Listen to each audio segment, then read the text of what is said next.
কিছুদিন বেড়াতে গিয়েছিলাম। বাড়ি ফিরে শুনি আজ নাকি আমার বিয়ে, সেটাও আবার আমার চাচাতো বোন তৃষা আপুর সাথে। বয়সে সে গুনে গুনে আমার চেয়ে 5 বছরের বড়। তাকে সবসময় বড় বোনের নজরে দেখে এসেছি।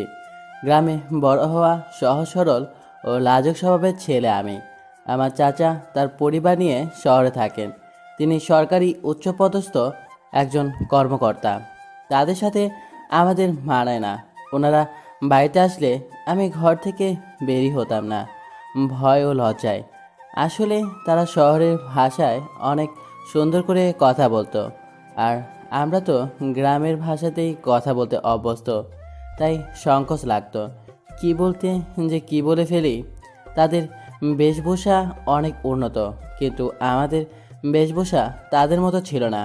সব মিলিয়ে নিজেকে মনে হতো আমি তাদের কোনো দিক দিয়েই যোগ্য না। আর তৃষা আপু, তাকে দেখলে 10 হাত দূরে থাকতাম। তাকে দেখে কেন জানি মনে হতো সে অনেক রাগী। আমার সাথে কথা খুব কমই বলতেন, কখনো কখনো দেখা হলে কথা বলতেন না। আমিও অপমানের লজ্জায় কথাই বলতাম না। সবার সাথেই কথা বলেন হেসে হেসে, আর আমার বেলায় এসে মুখটা গোমরা করেন। আমি রুমে এসে আয়নার সামনে দাঁড়িয়ে নিজেকে দেখতাম। আমার ভিতর কী কমতি সেটা দেখার জন্য। আপু কেন কথা বলেন না আমার সাথে, এসব ভেবে খুবই কষ্ট পেতাম। ওনার সাথে কথা বলতে খুবই ইচ্ছে করতো, কিন্তু বলতে গেলেই কিসে যেন জড়তা এসে মুখে ভিড় জমাতো। তৃষাপু দেখতে কিন্তু পরীর মতো সুন্দর। পরী বললে হয়তো ভুল হবে, আমার কাছে তার চেয়েও বেশি সুন্দর লাগে। আমি তো পরী দেখিনি, তবে সবাই বলে পরী নাকি অনেক সুন্দর। এখন কি করব ভেবে পাচ্ছি না। ওনার সাথে বিয়ের কথা শুনে আমার হাত পা ভয়ে জমে এলো। সে নাকি আমার বউ হবে, ভাবতেই গা শিউরে উঠল। আমার নাম সানি দেওয়াল, এবার অনার্স 2য় বর্ষে পড়ি। আর তৃষা আপু মাস্টারে। আমি তার যোগ্য নই, সে আমার থেকে শতগুণ ভালো ছেলে ডিজার্ভ করে। তাও বিয়ে ব্যাপারটা ঠিক বুঝতে পারলাম না। আম্মুকে ডাকলাম আর বললাম, আম্মু, এসব কি শুনছি আমি? আমাকে এসব বলিস না, তোর বাবাকে গিয়ে বল। আমি বলতে গিয়েছিলাম একটা বুড়ি মেয়ের সাথে আমার ছোট ছেলের বিয়ে দেয় কিভাবে। বাবা কি বলল? আমার কথা শুনে সে বলে, তোমাকে বিয়ে দিতে কে বলেছে? এসব বিষয়ে দেওয়ানাগিরি করতে এসো না। বড় মেয়েকে বিয়ে দিয়েছো নিজের ইচ্ছায়, দেখো তার পরিণতি কি হচ্ছে। এখন সারা জীবন মেয়ের কষ্টমাখা মুখ দেখতে হবে। তুমি কিছু বলনি? আমি তো তোর বাবার এই একটা কথাতেই দমে গেলাম। আর কি বা বলতাম আমি, বল। তাই বলে আমাকে আমার থেকে বয়স বড় মেয়েকে বিয়ে করতে হবে? তুমি কিছু করতে পারবে না আম্মু? আম্মুর হাত ধরে বললাম। না, তুই গিয়ে তোর বাবাকে বল। এই সম্পর্ক তোকে সারা জীবন ভোর বয়ে নিয়ে বেড়াতে হবে। জীবনটা তোর, অন্য কারো না। তাই দেরি না করে তোর বাবাকে বল, আমি এ বিয়ে করতে পারবো না। তারপরেরটা পরে দেখা যাবে। আমি কিন্তু আব্বুকে জমের মতো ভয় পাই, আবার অনেক ভালোবাসি।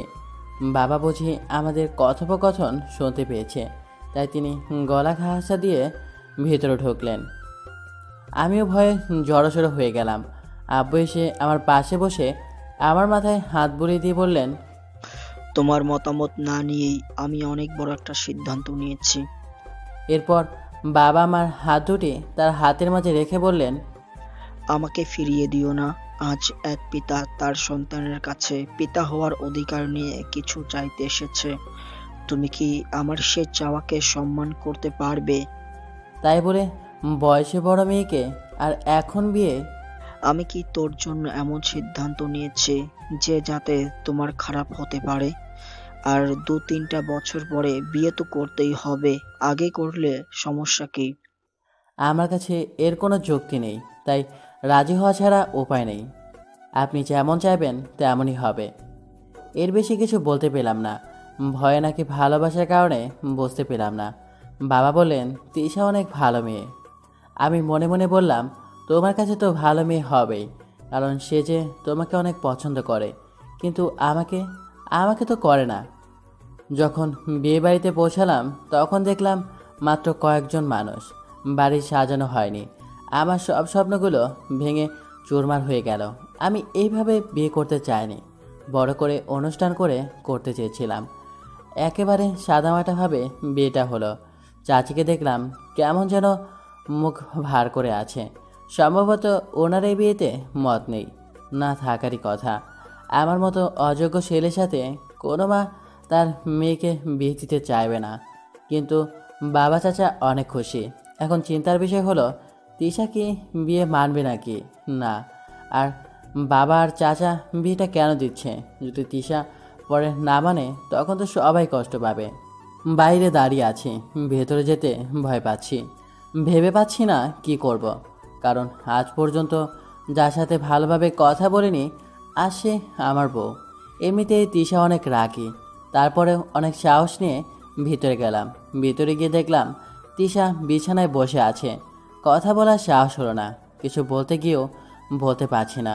তখন তিশা ঘোমটা সরিয়ে বলল, তুমি এসে গেছো? হ্যাঁ। আমি জানি তুমি আমাকে মেনে নিতে পারোনি, কারণ আমি তোমার থেকে বয়সে অনেক বড়। আমি তোমার থেকে কোনোদিন কোনো প্রকার অধিকার চাইবো না, কিন্তু বাবা আর চাচু যেন বুঝতে না পারে, তাহলে তারা অনেক কষ্ট পাবে। তুমি শুয়ে পড়ো। আচ্ছা, এটা ঠিক, আমি মেনে নিতে পারছি না, কারণ তিশার সাথে আমার বয়সের পার্থক্যটা 5 বছর, যা অনেক বেশি, যা কোনো ছেলে সহজে মেনে নিতে পারে না। কিন্তু আমার মনে হচ্ছে আমার সাথে বিয়ে হয়ে শুধু শুধু তিশার জীবন নষ্ট হয়ে গেল। এসব চিন্তা বাদ দিয়ে ঘুমিয়ে গেলাম। সকালে কে যেন মনে হচ্ছে ডাকছে, তাই আমি বললাম, মা যাও তো, এখন ডেকো না। আমি তিশা। নামটা শুনে তাড়াতাড়ি উঠে গেলাম। পরে মনে হলো কাল তো আমার বিয়ে হয়েছে, ভুলেই গিয়েছিলাম। কি হলো? বাইরে সবাই অপেক্ষা করছে, ফ্রেশ হয়ে নাও। আচ্ছা যান, আমি আসছি। প্লিজ সবার সামনে আপনি করে বলবেন না। আচ্ছা। মনে থাকে যেন, আর সব সময় তুমি করে বলো, কারণ তুমি যেমন কখন যে আপনি করে বলে ফেলো, এতে আবার সবাই সন্দেহ করবে। আচ্ছা যাও। একটু তাড়াতাড়ি আসবে। তিশা বাইরে চলে গেল। কিছু সময় পরে আমিও বাইরে গেলাম। বাইরে গিয়ে দেখি বাবা চাচা বসে গল্প করছে। এত সকালে চাচাও এসে পড়েছে। বাড়িতে মেহমান নেই, কারণ বিয়ের ব্যাপারে বাড়ির লোকজন ছাড়া আর কেউ জানে না। আমার বন্ধুরাও না, ওদের বলা যাবে না, বললে আমাকে নিয়ে হাসাহাসি করবে। বাবার কাছে গেলাম। শোন সানি, রেডি হয়ে নে, তোর চাচ্চু তোদের নিতে এসেছে। আচ্ছা, কখন যাবে? কিছুক্ষণ পরই। আমি বসে বাবার চাচুর গল্প শুনছিলাম। কিছু সময় পর তিশা চা নিয়ে আসলো। বাবা চাচাকে চা দিল, আর আমি মার কাছে গেলাম। মা, কি করছো? কি আর করব, তোর বাবা তোর জীবনটা নষ্ট করে দিল বয়সে এত বড় মেয়ের সাথে বিয়ে দিয়ে। মা, বিয়ে তো সব ওপরওয়ালা ঠিক করেছে। যার সাথে হবার তার সাথেই হবে, এটা কেউ তো আটকাতে পারবে না। তাই বলে এত বড় মেয়ের সাথে? মাকে কিছু বলতে যাব, তখন পেছনে খেয়াল করে দেখি তিশা দাঁড়িয়ে। ওর চোখ টলমল করছে, হয়তো মার কথা শুনেছে। ও তাড়াতাড়ি ওইখান থেকে সরে গেল। আমিও পেছনে পেছনে গেলাম। রুমে গিয়ে দেখি তিশা কাঁদছে, হয়তো মার কথায় কষ্ট পেয়েছে। মার কথায় কিছু মনে করবেন না, আসলে না, আমি কিছু মনে করিনি। চাচি তো ঠিকই বলেছে, আমি তোমার জীবন নষ্ট করে দিলাম। মা আসলে বাবার ওপর রেগে আছে, তাই এই কথা বলছে। আস্তে আস্তে সব ঠিক হয়ে যাবে। হুম। ও, আজ তো আবার আপনাদের বাড়ি যেতে হবে। আচ্ছা। আমি বাড়ির বাইরে গেলাম বন্ধুর সাথে দেখা করতে, কিন্তু ওদের বলা যাবে না আমি বিয়ে করেছি। এটা শুনে ওরা টির চাইবে, আর যদি জানতে পারে আমার বউ আমার থেকে বয়সে বড়, তাহলে আরও পচাবে। আমাদের আড্ডা দেওয়ার জায়গায় চলে গেলাম। ওইখানে আমার বন্ধু রাফিয়ার আকাশ ওয়েট করছে। ওইখানে পৌঁছাতেই, কিরে, তোর খবর কি? কাল বাড়ি ফেরার পর থেকে তোকে তো পাওয়াই যাচ্ছে না। আসলে খুব ক্লান্ত ছিলাম তাই। ক্লান্ত তো আমরাও ছিলাম, তাই বলে আর দেখা করবি না? আর তোর ফোনটাও বন্ধ। সরি। আমরা তো মনে করেছিলাম তুই হয়তো বেঁচেই নেই, তাই তো তোকে দেখতে যাচ্ছিলাম তোর বাসায়, তার আগেই তুই এসে গেলি। যাক, বাড়ি না গিয়ে ভালোই হয়েছে, না হলে সব জেনে যেত। তোরা আমাকে এত মিস করছিস? আরে না, তুই মরলে তো তোর বাড়িতে মৃত্যুবার্ষিকী ভালো মতো খাওয়া যেত, তাই শিওর হতে যেতাম তুই মরেছিস কিনা। তোরা বন্ধু না আর কিছু? আমি মরে গেলে তোদের সমস্যা নেই, তোরা আছোস ভালো মন্দ খাওয়া নিয়ে। দাঁড়া, আজ তোদের আমি মেরেই ফেলবো। একটা লাঠি হাতের কাছে পেয়ে যখন ওদের কিছু বলবো, শয়তান দুটো পালিয়ে গেল। এই বেস্ট ফ্রেন্ডগুলো এমনই হয়। একবার আমি অসুস্থ হয়ে হাসপাতালে ছিলাম, ওরা আমাকে দেখতে গিয়েছিল। সেখানে গিয়ে আমি কেমন আছি না জিজ্ঞাসা করে বলে নার্সগুলো কেমন দেখতে। এদের জন্য মনে হয় দুনিয়া ছেড়ে দেই। আজ আর আটা দেওয়া হলো না, তাই ভাবছিলাম কি করব। হঠাৎ ফোনটা বেজে উঠল। ফোনে তাকিয়ে দেখি মনিরের নাম্বার ভেসে আসছে, কিন্তু ও ফোন দিচ্ছে কেন? আবার নিশ্চয়ই কিছু হয়েছে। আমি বুঝি না, সমস্যার পিছু ছাড়ে না কেন? যে কোনো সমস্যা পড়লে আমাকে টানবেই। সানি, সমস্যা হয়েছে। কি হয়েছে? আসলে আনিকা ব্রেকআপ করে দিয়েছে। খুব ভালো হয়েছে। তুই এমনটা বলতে পারলি? আমি ছোকা খেলাম আর তুই মজা পাচ্ছিস? এই মেয়েদের মতো কাঁদা বন্ধ কর। এটা আবার নতুন কি? এই নিয়ে 15 বার ছ্যাঁকা খেলি। এসব প্রেমের চিন্তা বাদ দিয়ে পড়ায় মধ্যে। এখন রাখি, আমার কাজ আছে। ফোনটা কেটে দিলাম। মনির আমার বন্ধু, এই নিয়ে 15 বার ছ্যাঁকা খেলো।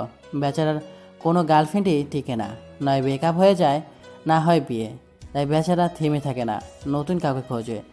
আমি ওকে অনেকবার বলেছি এসব বাদ দিয়ে পড়াশোনায় মন দিতে, কিন্তু ও তা করে না। অনেক সময় হয়ে গেছে, বাড়ি ফিরতে হবে। বাড়ি ফিরে আমার রুমে গেলাম। রুমে গিয়ে দেখি তিশা বসে আছে। কোথায় ছিলে এতক্ষণ? বন্ধুদের সাথে দেখা করতে গিয়েছিলাম। ফোনটা তো নিয়ে যাবে, কতবার কল দিয়েছি। সরি, মনে ছিল না। তাড়াতাড়ি রেডি হয়ে নাও, এখন আমাদের বাড়ি যেতে হবে। বাবা এমনিতেই তোমার উপরে রেগে আছে ফোনে পাইনি বলে। চাচ্চু রাগ করেছে? তোমার শ্বশুরের কথা বলিনি, তোমার বাবার কথা বলছি। কি? আগে বলবেন তো। তোমাকে না বলেছি সবসময় তুমি করে বলতে, যাতে সবার সামনে আপনি বলে না ফেলো। সরি, মনে ছিল না। তুমি যাও, আমি আসছি। চাচ্চু মানে শ্বশুরমশাইয়ের সাথে শ্বশুর বাড়ি গেলাম। সেখানে চাচি আগের দিনের মতোই মুখটাকে বাংলার 5-এর মতো করে রেখেছে। তিশা আমাকে তার রুমে নিয়ে গেল। তিশা আপু, চাচি মনে হয় বিয়েতে খুশি হয়নি। তিশা আমার দিকে রাগীভাবে তাকালো। কি বললি? রাগ করছো কেন? আমি শুধু জানতে চেয়েছি চাচি বিয়েতে রাজি ছিল কিনা। তার আগে কি বলছস? তিশা আমি এখন তোর বউ, আর একবার যদি এই কথা বলিস না তোকে আমি। আরে, মুখ ফসকে বেরিয়ে গেছে। এই ভুল আর যেন না হয়। আচ্ছা, আর হবে না ফ্রেশ হয়ে রেস্ট নে। বলেই বাইরে চলে গেল। হঠাৎ করে আগের রূপ কেন ধরেছিল? এই রাগী স্বভাবের কারণে আগে কথা বলতে ভয় পেতাম। একদিনে ভেবেছিলাম অভ্যাসটা মনে হয় আর নেই, কিন্তু দেখছি সেটা রয়েই গেছে। কিছু সময় পরে তিশা কিছু খাবার নিয়ে ফিরে এলো। আমিও খাবার খেয়ে নিলাম। তারপর রুমে বসে আছি, একা সময় কাছে না। আমার ভাগ্যটা খুব খারাপ। তিশার একটা বোনও নেই, মানে আমার একটা শালিকাও নেই, তাই বেকার সময় কাটাচ্ছে। কিছু সময় পরে তিশা এলো। কি করছো? কি আর করব, করার মতো তো কিছুই নেই, তাই বসে আছি। চলো একটু ঘুরে আসি, তোমার ভালো লাগবে। আইডিয়াটা মন্দ না। তিশার সাথে বের হলাম। আমরা একটা পার্কে গেলাম, কারণ শহরে তো পার্ক ছাড়া আর সবুজ কোনো জায়গা বেশি নেই। সেখানে জোড়ায় জোড়ায় কাপল, কেউ কেউ প্রেমিক প্রেমিকা, নয়তো বা স্বামী স্ত্রী। আমরা দ্বিতীয় দলের। আমরা গিয়ে একটা নির্জন জায়গায় বসলাম। তিশা হুম। বলে না তো চাচি এই বিয়েতে রাজি ছিল নাকি? না, মা ছিল না। মা চেয়েছিল তার বড়লোক বান্ধবীর ছেলের সাথে আমার বিয়ে হোক। তাহলে তাকে বিয়ে করতে হয়তো ভালো হতো। এটা বলতে তিশা আমার দিকে রাগীভাবে তাকালো। ছেলেটা ভালো না, নেশা করে, একেবারে বাবা মার অবাধ্য। যখন চাচু এটা জানতে পারে মা আর বান্ধবীর ছেলের সাথে আমার বিয়ে দিতে চাচ্ছে, তখন বাবা আর চাচু মিলে তোমার সাথে আমার বিয়ে ঠিক করে। এটা নিয়েও ঝামেলা হয়েছে, তুমি তো এখানে ছিলে না, তাই জানো না। এই জন্য চাচির মুখের অবস্থা ওই রকম করে রেখেছে। কিরকম? মানে কেউ ওনার মুখে কালো কালি মেঘে দিয়েছে কি বললে? বলেই কিলঘুষি শুরু করে দিল।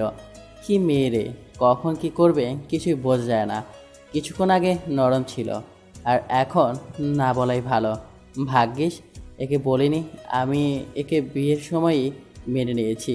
এমনিতেই বলেছি আমার ওপর অধিকার খাটাবে না। যদি বাসরাতে বলতাম মেনে নিয়েছি, তাহলে এতক্ষণে মেরেই ফেলতো। তিশা, এভাবে মারিস না, দুলাভাই বেচারা মরে যাবে। পেছন থেকে একটা মেয়ে বলল। পেছনে তাকিয়ে দেখি একটা মেয়ের সাথে আরেকজন ছেলে। মেয়েটাকে দেখে তিশা মারা ছেড়ে দিয়ে দাঁড়িয়ে গেল। আরে দিশা, তুই এখানে? হ্যাঁ, হবু বরের সাথে এলাম। আর তুই এখানে কি করছিস? তোর বাড়ি গিয়েছিলাম, পাইনি। এই তো একটু বের হয়েছি। প্রেম করতে? যাক, অবশেষে তুই প্রেমে পড়লি। কিন্তু তোর বয়ফ্রেন্ডকে দেখে পিচ্ছি পিচ্ছি মনে হচ্ছে। মেয়েটা আমাকে পিচ্চি বলছে, এতে আমার খুব রাগ হলেও কিছু বলতে পারলাম না। হ্যাঁ, ও আমার থেকে বয়সে ছোট। তার মানে সিনিয়র জুনিয়র প্রেম? আচ্ছা, তোরা প্রেম কর। আর এই নে আমার বিয়ের কার্ড। ঠিক সময় তোর বরকে নিয়ে চলে আসিস। আমি তো আর তোর মতো না লুকিয়ে বিয়ে করে নিব, বেস্ট ফ্রেন্ডকে বলবো না। তুই জানলি কেমন করে আমার বিয়ে হয়েছে? তোর বাসায় গিয়েছিলাম, তখন আঙ্কেল বলেছে।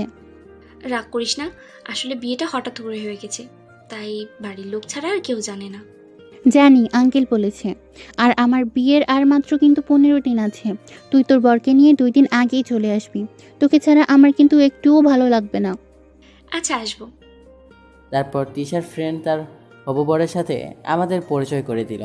কিছু সময় পরে আমরা বাসায় ফিরে এলাম। বাসায় ফিরতে চাচার ডাক পড়লো। আমরা দুইজন চাচার কাছে গেলাম। কিরে, তোরা কোথায় গিয়েছিলি? সানি ঘরে বসে বোর হচ্ছিল, তাই বেড়াতে গিয়েছিলাম। তোর বান্ধবী এসেছিল? কথা হয়েছে ওর সাথে? আচ্ছা, যা তো আমাদের জন্য চা নিয়ে আয়। তিশা চা নিতে চলে গেল। আমি চাচার পাশে বসলাম, বসে গল্প করছি। তিশা চা নিয়ে এলো। গল্প শেষে সবাই একসাথে খেয়ে ঘুমিয়ে গেলাম। পরের দিন আমরা ফিরে এলাম। এই কয়েকদিনে আমাদের সম্পর্কে অনেক পরিবর্তন হয়ে এসেছে। আমাদের মধ্যে একটা বন্ধুত্বপূর্ণ সম্পর্ক হয়ে গেছে। আমার মনে হচ্ছে আমি ধীরে ধীরে তৃষার প্রতি দুর্বল হয়ে পড়েছি। আর তৃষা আগে ঘুমানোর সময় মাঝে কোলবালিশ রেখে ঘুমাতো, কিন্তু এখন দেয় না। এখন বাড়ির বাইরে থাকলে বারবার ফোন করে জিজ্ঞাসা করে কোথায় আছি, আর বলে মা নাকি জানতে চেয়েছে তাই ফোন করেছে। কিন্তু আমি জানি মা বলেনি। আমি মনে মনে ভাবি ঠিক মতো মিথ্যা কথা বলতে পারে না। বিয়ের প্রায় 1 মাস হয়ে গেছে। 1 মাসে ওকে ভালোবেসে ফেলেছি। খুব তাড়াতাড়ি বলে দেব ওকে। কাল ওর জন্মদিন, আর কালই বলে দেব আমার মনের কথা। অনেক রাত হয়ে গেছে, তাই ঘুমানোর দরকার। অনেক সময় ধরে ঘুমন্ত তৃষাকে দেখছি। সকালে এই উঠে। উঠছি। তাড়াতাড়ি ওঠ। কিছু বলবে? আজ কত তারিখ? আজ তো 29 তারিখ। তুমি কিছু বলবে না? কি বলবো? তৃষা মন খারাপ করে ফেলেছে। মনে পড়েছে আজ ক্লাস আছে, ভার্সিটিতে যেতে হবে। ও, তাহলে যাও। তৃষা মন খারাপ করে ফেলেছে।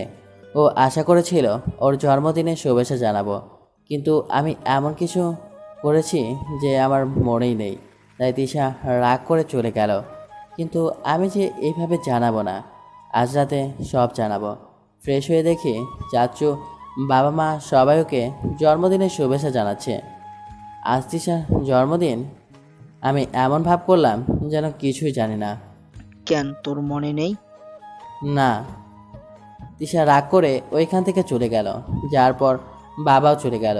বাবা চলে গেলে চাচু আমার কাছে এলো। সানি, তুই ঠিক করিসনি। জানিস তিশা কত আশা করেছিল তুই সবার আগে ওকে উইশ করবি। তার জন্য বোর থেকে তোর ঘুম ভাঙার ওয়েট করছে, আর তুই ওকে কষ্ট দিলি। আমার মনে আছে তো।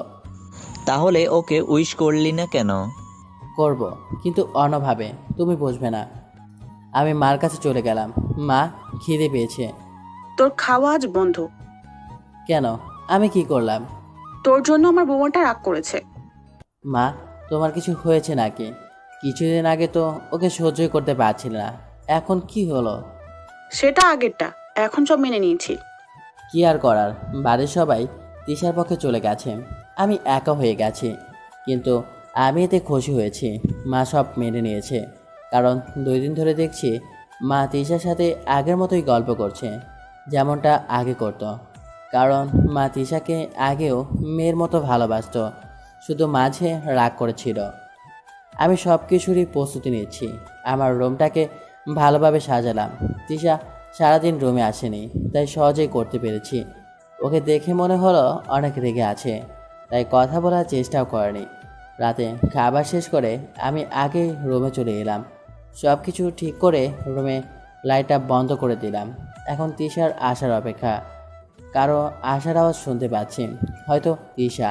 তিশা এসে রুমের দরজা খুলতেই ওর উপর ফুলের বৃষ্টি হচ্ছে। তিশা দেখলো চারদিকে মোমবাতি জ্বলছে, আর তার মাঝে আমি দাঁড়িয়ে। তিশা অনেক অবাক হয়েছে। ধীরে ধীরে আমার দিকে এগিয়ে এলো। আমি হাঁটু গেড়ে ওর সামনে বসলাম। হাতে কিছু গোলাপ ফুল নিয়ে বললাম, আমি জানি না কাউকে কিভাবে মনের কথা বলতে হয়। আমি এর আগে কাউকে বলিও নি, আজ তোমাকে বলছি। এতদিন তোমার সাথে থাকতে থাকতে তোমাকে ভীষণ ভালোবেসে ফেলেছি, তাই তোমার জন্মদিনে মনের কথা জানালাম। তুমি হয়তো মনে করেছিলে তোমার জন্মদিনের কথা ভুলে গেছি, কিন্তু আমি ভুলিনি। শুভ জন্মদিন। তিশা আমার হাত থেকে ফুলগুলো নিল। আমি দাঁড়িয়ে গেলাম। আমার মনে হচ্ছে ও না করে দিবে, কিন্তু ও আমাকে জড়িয়ে ধরলো আর বলল, আমি তো ভেবেছিলাম তুমি আমাকে কখনো মনে নেবে না, কারণ আমি তোমার থেকে 5 বছরের বড়। বড় তো কি হয়েছে, তুমি আমার বউ। কিন্তু আমার উত্তর তো পেলাম না। সব কথা কি মুখে বলতে হবে? তা ঠিক, তাহলে অপূর্ণ কাজটাকে পূর্ণ করা যাক। কোন কাজ? যেটা প্রথম রাতে হওয়ার কথা ছিল। কিছু বলো না, শুধু লজ্জায় বুকে মুখ লুকালো। যাক, অবশেষে অপূর্ণ কাজটা পূর্ণ করা হলো। সকালে ঘুমিয়েছিলাম, মনে হলো কেউ মুখে পানি দিচ্ছে। চোখ খুলে দেখে তিশা। তাড়াতাড়ি ওঠো। আর একটু ঘুমাতে দাও। না, অনেক ঘুমিয়েছো, এখন ওঠো। আচ্ছা, উঠছি। উঠে ফ্রেশ হয়ে নিলাম। রুমে এসে দেখি তিশা ব্যাগে কাপড় গোছাচ্ছে। কি হয়েছে, কাপড় গোছাচ্ছ কেন? তোমার মনে নেই দিশার কথা? ওই যে তোমার ফ্রেন্ড। হ্যাঁ, এখন রেডি হয়ে নাও, আমাদের যেতে হবে। ওকে। দুজনেই বেরিয়ে পড়লাম। তিশার ফ্রেন্ডের বাসা বেশি দূরে ছিল না, 2 ঘন্টার মধ্যেই পৌঁছে গেলাম। অবশেষে তিশার বান্ধবীর বাড়ি পৌঁছে গেলাম। গেটের সামনে দেখি তিশার বান্ধবী দাঁড়িয়ে আছে। এসে গেছিস তাহলে? সেই কখন থেকে ওয়েট করছি। এই, এখন বাইরে দাঁড় করিয়ে রাখবি নাকি? ওহ সরি, চল। দেশে আমাদের ভিতরে নিয়ে গেল।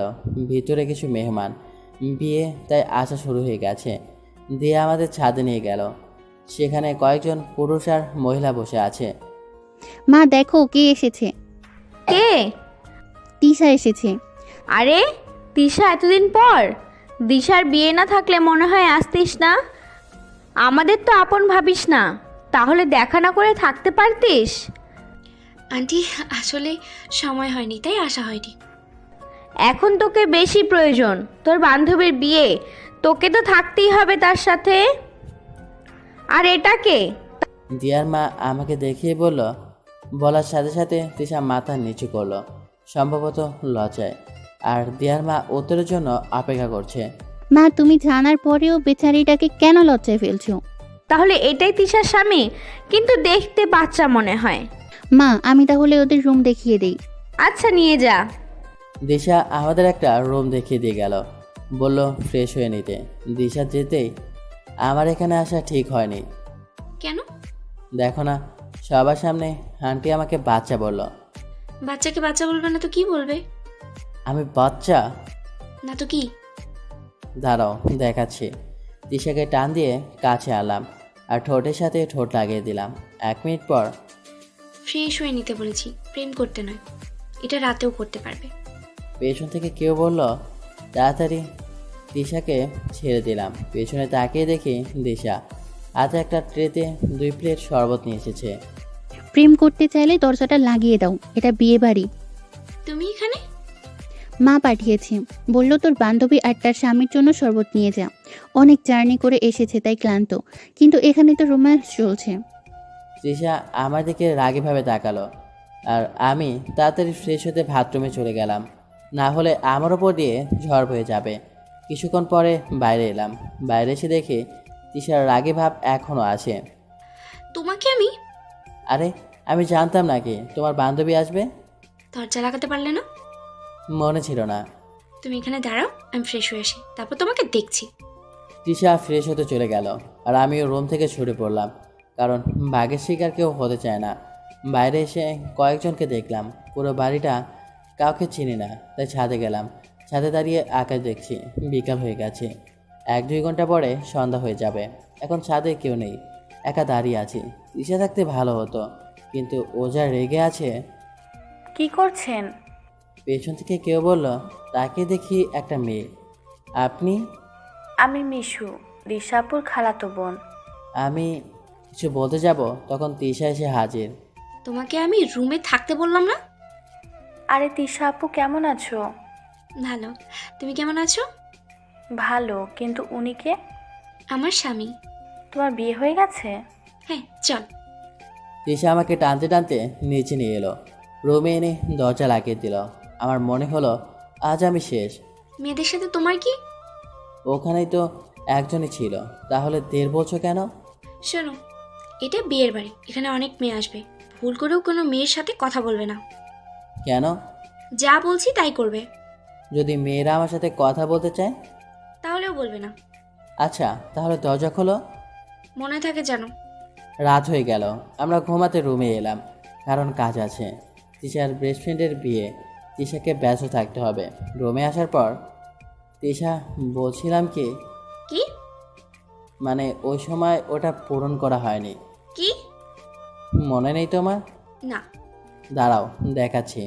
কাজটা পুরো করলাম, সাথে ইতিহাস। সকালে। এই ওঠো, এটা কিন্তু বাড়ি নয় যে পড়ে পড়ে ঘুমাবে। তাহলে কি করব? উঠে ফ্রেশ হয়ে নাও। আমি ফ্রেশ হয়ে এসে দেখি তিশা রুমে নেই। পড়ে গেলাম বিপদে, কারণ বাড়িটাতে কাউকে চিনি না, তাই তিশাকে খুঁজতে লাগলাম। তিশাকে খুঁজছি, তখন কালকের মেয়েটার সাথে দেখা। কাকে খুঁজছেন? তিশাকে। তিশা আপু তো দিশা আপুর রুমে। কোথায় রুমটা? আসুন আমার সাথে। আপনার নামটা তো জানা হলো না। সানি। কি করেন? এবার অনার্স 3য় বর্ষে। আপনি? আমি এবার ইন্টারে 1ম বর্ষে। আপনি আমার বড়, তাই তুমি করে বলতে পারেন। চেষ্টা করব। আপনি 3য় বর্ষে, সেই হিসাবে তো তিশা আপু আপনার বড়। হ্যাঁ, কিছুটা। আপনাদের কি লাভ ম্যারেজ? না, কিন্তু তিশাকে আগে থেকে জানতাম। কিভাবে? তিশা আমার চাচার মেয়ে। ও, মিশু আমাকে দিশার রুমে নিয়ে গেল। গিয়ে দেখি তিশা সেখানে। আমাকে দেখে তিশা বলল, তুমি এখানে? না মানে তোমাকেই খুঁজছিলাম। কেন, বউকে ছাড়া বুঝি ভালো লাগছে না? আসলে তা নয়, এখানে কাউকে চিনি না, তাই। মিশু, তুই ওনাকে নিয়ে একটু আশেপাশে ঘুরিয়ে নিয়ে আয়। আমি যাই। ভয় পাস না, তোর স্বামীকে কেউ নিয়ে যাবে না। আজ কতদিন পরে আড্ডা দিচ্ছি, তোর যেতে হবে না। তিশা কিছু বলতে গিয়েও পারলো না। আমি মিশুর সাথে আশেপাশে ঘুরলাম। সারাদিন তিশা তার বান্ধবীর সাথে ছিল, আমার সাথে তেমন কথাও হলো না। বিকেলের দিকে গায়ে হলুদের অনুষ্ঠান শুরু হলো। তখন থেকে তিশা আমার সাথেই ছিল, 1 মিনিটও দূরে যেতে দেয়নি। পরের দিন সবাই সাজতে ব্যস্ত, কারণ আজ বিয়ে। আমি রুমে রেডি হচ্ছি, তখন তিশা এসে হাতে একটা শাড়ি দিল। এটা দিয়ে আমি কি করব? আমাকে পরিয়ে দিবে? আমি শাড়ি পরাবো? তাই না তো কে? আমি তো তাই বললাম, আমি পরাবো। রেগে গেলে আবার সমস্যা, তাই শাড়িটা পরিয়ে দিলাম। তিশা হালকা সাজলো, এতে ওকে অনেক সুন্দর দেখাচ্ছে। আমরা বাইরে এলাম, তিশা আমার হাত ধরলো। শোনো, হাত ছাড়বে না কিন্তু। কেন, আমি ছোট বাচ্চা নাকি? ছোট বাচ্চা নও, তার জন্যই তো হাত ধরে রেখেছি, নয়তো মেয়েদের সাথে লুতুপুতু করতে যাবে। কি বলছো এসব? দেখেছি মিশুর সাথে কত হেসে হেসে কথা বলছিলে। তুমি কি জেলাস ফিল করছিলে? তিশা আমার দিকে রাগীভাবে তাকালো। ওর এই চাউনেই বলে দিচ্ছে ও জেলাস ফিল করছে আর ভয় পাচ্ছে আমাকে হারিয়ে ফেলার। রাগলে তোমাকে আরও সুন্দর লাগে। তুমি কথা ঘোরানোর জন্য এটা বলছো? তুমি মেকআপ ছাড়া ওই ময়দা সুন্দরী থেকে অনেক ভালো। তিশা আর কিছু বলো না। কিছুক্ষণ পরে বরযাত্রী এলো। তিশা ওর বান্ধবীর কাছে গেল। আমি দাঁড়িয়েছিলাম, তখন মিশু এলো। ওর সাথে কথা বলছি, তাও সাবধানে, কারণ তিশা দেখলে আমার 12টা বাজিয়ে দেবে। কিছুক্ষণ পরে তিশা মেসেজ দিল, ছাদে যেতে বলল। গিয়ে দেখি তিশা এখনও আসেনি। একটু পরে তিশা ছাদে এলো। কী জন্য ডেকেছ? তোমাকে না না করলাম কোনো মেয়ের সাথে কথা বলতে। তুমি দেখে ফেলেছ? হ্যাঁ, তার জন্য তো ডাকলাম। আর বাড়ি থেকে মা ফোন করেছিল। কেন? আজই বাসায় ফিরতে। বাবা একটা কাজে সিলেটে যাবে আর মা বাড়িতে একা, এর জন্য। ও, তোমার বান্ধবী তোমাকে যেতে দিবে? হ্যাঁ, কিন্তু বিয়ে শেষ হওয়া পর্যন্ত থাকতে হবে, বিদায়ের আগেই চলে যাব।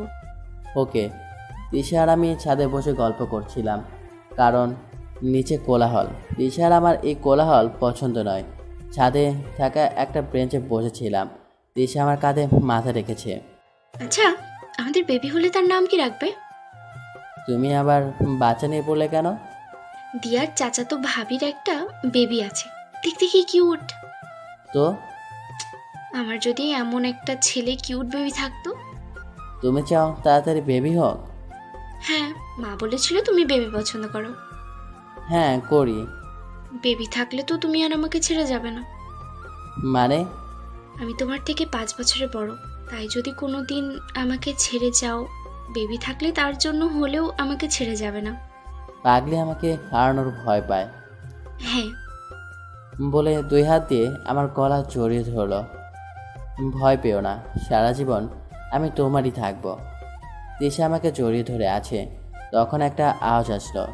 আপনি আপনি এইখানে? আপনার সমস্যা কোথায়? আপনি আমার পেছনে পড়ে আছেন কেন? কি হয়েছে তিশা? এই ছেলেটা কখন থেকে আমার পেছনে পড়ে আছে? কেন ভাই, আপনার কি সমস্যা? আপনি আমার ওয়াইফের পেছনে পড়ে আছেন কেন? উনি বিবাহিত? কেন ভাই, দেখে বোঝেন না ছাদে কেউ নেই, সেখানে একটা ছেলে একটা মেয়ে বসে কথা বলছে? এটা দুটো হতে পারে, প্রেমিক প্রেমিকা নয়তো স্বামী স্ত্রী। সরি, ভুল হয়ে গেছে। এটা বিয়ে বাড়ি। আমার জানা মতে এই বাড়িতে যত মেয়ে আছে সবাই বিবাহিত, তাই মেয়েদের পেছনে না পড়ে বিয়েটাকে এনজয় করুন। ছেলেটা চলে গেল। আমার রাগ এখনও কমেনি। রোমান্টিক মোডে ছিলাম, ছেলেটা এসে সব নষ্ট করে দিল। বিয়েটা শেষ। বিদায়ের আগে আমরা চলে এলাম, কারণ মা বাড়িতে একা ছিল। আমাদের সময় ভালোভাবেই চলতে থাকলো। আমাদের মধ্যে ভালোবাসা কোনো কম ছিল না। বিয়ের 1 বছর হয়ে গেছে, তবুও আমাদের মধ্যে কোনো ঝগড়া হয়নি। অনেক সুখেই দিন কাটছিল। কিন্তু এটা বেশি দিন থাকলো না। আমাদের মাঝে তৃতীয় ব্যক্তি আসলো, যার জন্য তিশা আমাকে ভুল বোঝে আর আমার থেকে অনেক দূরে চলে যায়। ওই তৃতীয় ব্যক্তিটি ছিল মিশু, যার সাথে 1 বছর আগে বিয়েতে দেখা হয়েছিল। দিনগুলো ভালোই কাটছিল। তিশা আর আমার 1 বছর কীভাবে কেটে গেল বুঝতেই পারলাম না। কিন্তু হঠাৎ করে মিশু আমাদের মাঝে এসে পড়ে। একদিন ভার্সিটি থেকে বাড়ি ফিরছিলাম, হঠাৎ পেছন থেকে কেউ ডাক দিল। পেছনে তাকিয়ে দেখে একটা মেয়ে। কখন থেকে ডাকছি শুনতে পাননি? কে আপনি? আমি মিশু। আপনার মনে নেই দিয়াপুর বিয়ের সময় দেখা হয়েছিল? ও, মনে পড়েছে। তিশা আপু কেমন আছেন? ভালো, কিন্তু তুমি এখানে? আমি ট্রান্সফার নিয়ে এখনকার কলেজে এসেছি। ওর সাথে কিছুক্ষণ কথা হলো। সেদিন আমার নাম্বারটা নিয়েছিল, মাঝে মাঝে ফোন করতো। একদিন ফোন করেছিল, কিন্তু ফোনটা তিশা ধরেছিল, কিন্তু মিশু কথা না বলে ফোনটা কেটে দেয়। সেদিন ঝগড়া হয়। এই মিশু কাকে? কেন, তোমার মনে নেই তোমার বান্ধবীর বোন বিয়েতে দেখা হয়েছিল? তোমার নাম্বারও পেলো কিভাবে? কয়েকদিন আগে দেখা হয়েছিল, সেদিন নাম্বার নিয়েছিল। আমি ফোন ধরতে কেটে দিল কেন? আমি তো জানি না। সত্যি করে বলো কি হচ্ছে? তুমি আমাকে সন্দেহ করছো? না, আমি শুধু জানতে চাচ্ছি। মনে করেছিলাম সমস্যা ওখানেই শেষ, কিন্তু ধীরে ধীরে সমস্যা বাড়তে থাকে। বারবার ঝগড়া হতে থাকে। একদিন রাগের মাথায় থাপ্পড় মেরেছিলাম, পরে বুঝতে পেরে মাপ চেয়েছিলাম। ওকে বোঝানোর পর সমস্যা কমে যায়, আগের মতো ঠিক চলতে থাকে। একদিন ভার্সিটিতে ছিলাম, তখন তিশার ফোন আসে, তাড়াতাড়ি বাড়িতে যেতে বলে, একটা সারপ্রাইজ আছে। আমি তাড়াতাড়ি বাড়ি ফিরে যাই, কিন্তু বাড়িতে যাওয়ার পর দেখি বাবা মা আর তিশা একসাথে বসে আছে। দেখে মনে হলো সবাই রেগে আছে। আমি যেতে সবার সামনে তিশা আমাকে থাপ্পড় মারলো। তুমি আমাকে ধোকা দিবে ভাবতেও পারিনি। আমি করেছিটা কি? তুমি জানো না? নাটক করা বন্ধ করো। সত্যি আমি জানি না। মা এতদিন যা বলেছে সব ঠিক ছিল। তোমার প্রতি অন্ধবিশ্বাসের কারণেই এতদিন তা বুঝিনি। কি বলছো এইসব? আমি বাড়ি ফিরে যাচ্ছি, আমাকে আর ফিরিয়ে আনার চেষ্টা করবে না। আরও অনেক কথা বলে তিশা চলে গেল। বাবা মা আমার ওপর রেগে আছে। তিশা চলে যাওয়ার পরের দিনই আমি তিশাদের বাড়িতে যাই ওকে ফিরিয়ে আনার জন্য। আমি ভেবেছিলাম সবার মতো চাচা আমার ওপর রাগ করবে, কিন্তু চাচা রাগ করেনি। তিশাদের বাড়িতে যাওয়ার পর চাচা আমাকে জড়িয়ে ধরে কেঁদে দেয় আর বলে তিশা সবার উপর রাগ করে বাড়ি থেকে চলে গেছে আর যাওয়ার সময় চিঠি রেখে গেছে। আমি চিঠিটা পড়তে শুরু করলাম। সবার কাছে আমি বিরক্তির কারণ। আমি সবাইকে বিশ্বাস করতাম আর সবাই আমাকে ধোঁকা দিয়েছে। সবচেয়ে কাছের মানুষগুলো এভাবে ধোঁকা দিয়ে আমি ভাবতে পারিনি। সানি, তুমি তো বলেছিলে সারা জীবন তুমি আমারই থাকবে, কেউ কেড়ে নিতে পারবে না তোমাকে আমার থেকে। তাহলে আমাদের মাঝে মিশু কেন এলো? বলতেই পারতে আমাকে আমাকে তোমার আর প্রয়োজন নেই, আমি চলে যেতাম তোমার জীবন থেকে। এভাবে ধোঁকা কেন দিলে? আমি চাই তুমি সবসময় ভালো থেকো। তোমার আর তোমার ভালোবাসার মানুষের মাঝে আমি কাটা হয়ে থাকতে চাই না, তাই আমি দূরে সরে গেলাম। যদি কখনো আমার প্রয়োজন হয় বলো, আমি চলে আসব। আমি সারা জীবন তোমারই থাকবো। তোমার স্ত্রী হয়ে থাকার অধিকারটুকু দিও, আমি এর থেকে বেশি কিছুই চাই না। ইতি, তিশা। তিশা আমাকে ভুল বুঝে চলে গেছে। ওকে খুঁজে বের করে ভুল ভাঙাতে হবে, কিন্তু তার আগে সবার চোখে নিজেকে নির্দোষ প্রমাণ করতে হবে। মিশু যা বলেছে তাই করেছে। মিশু বলেছিল এমন কাজ করবে, তিশা নিজে আমার জীবন থেকে সরে যাবে, তাই হয়েছে। মিশু আমি বিবাহিত জানার পরও আমাকে প্রপোজ করেছে আর আমি না করে দিয়েছিলাম। তখনও যা বলেছিল তাই করেছে। আমি মিশুকে ফোন করে আসতে বললাম। ওখানে বাবা মা চাচা চাচি সবাই ছিল। মিশু আসার পর তুমি তিশাকে কি বলেছিলে? কিছু বলিনি তো।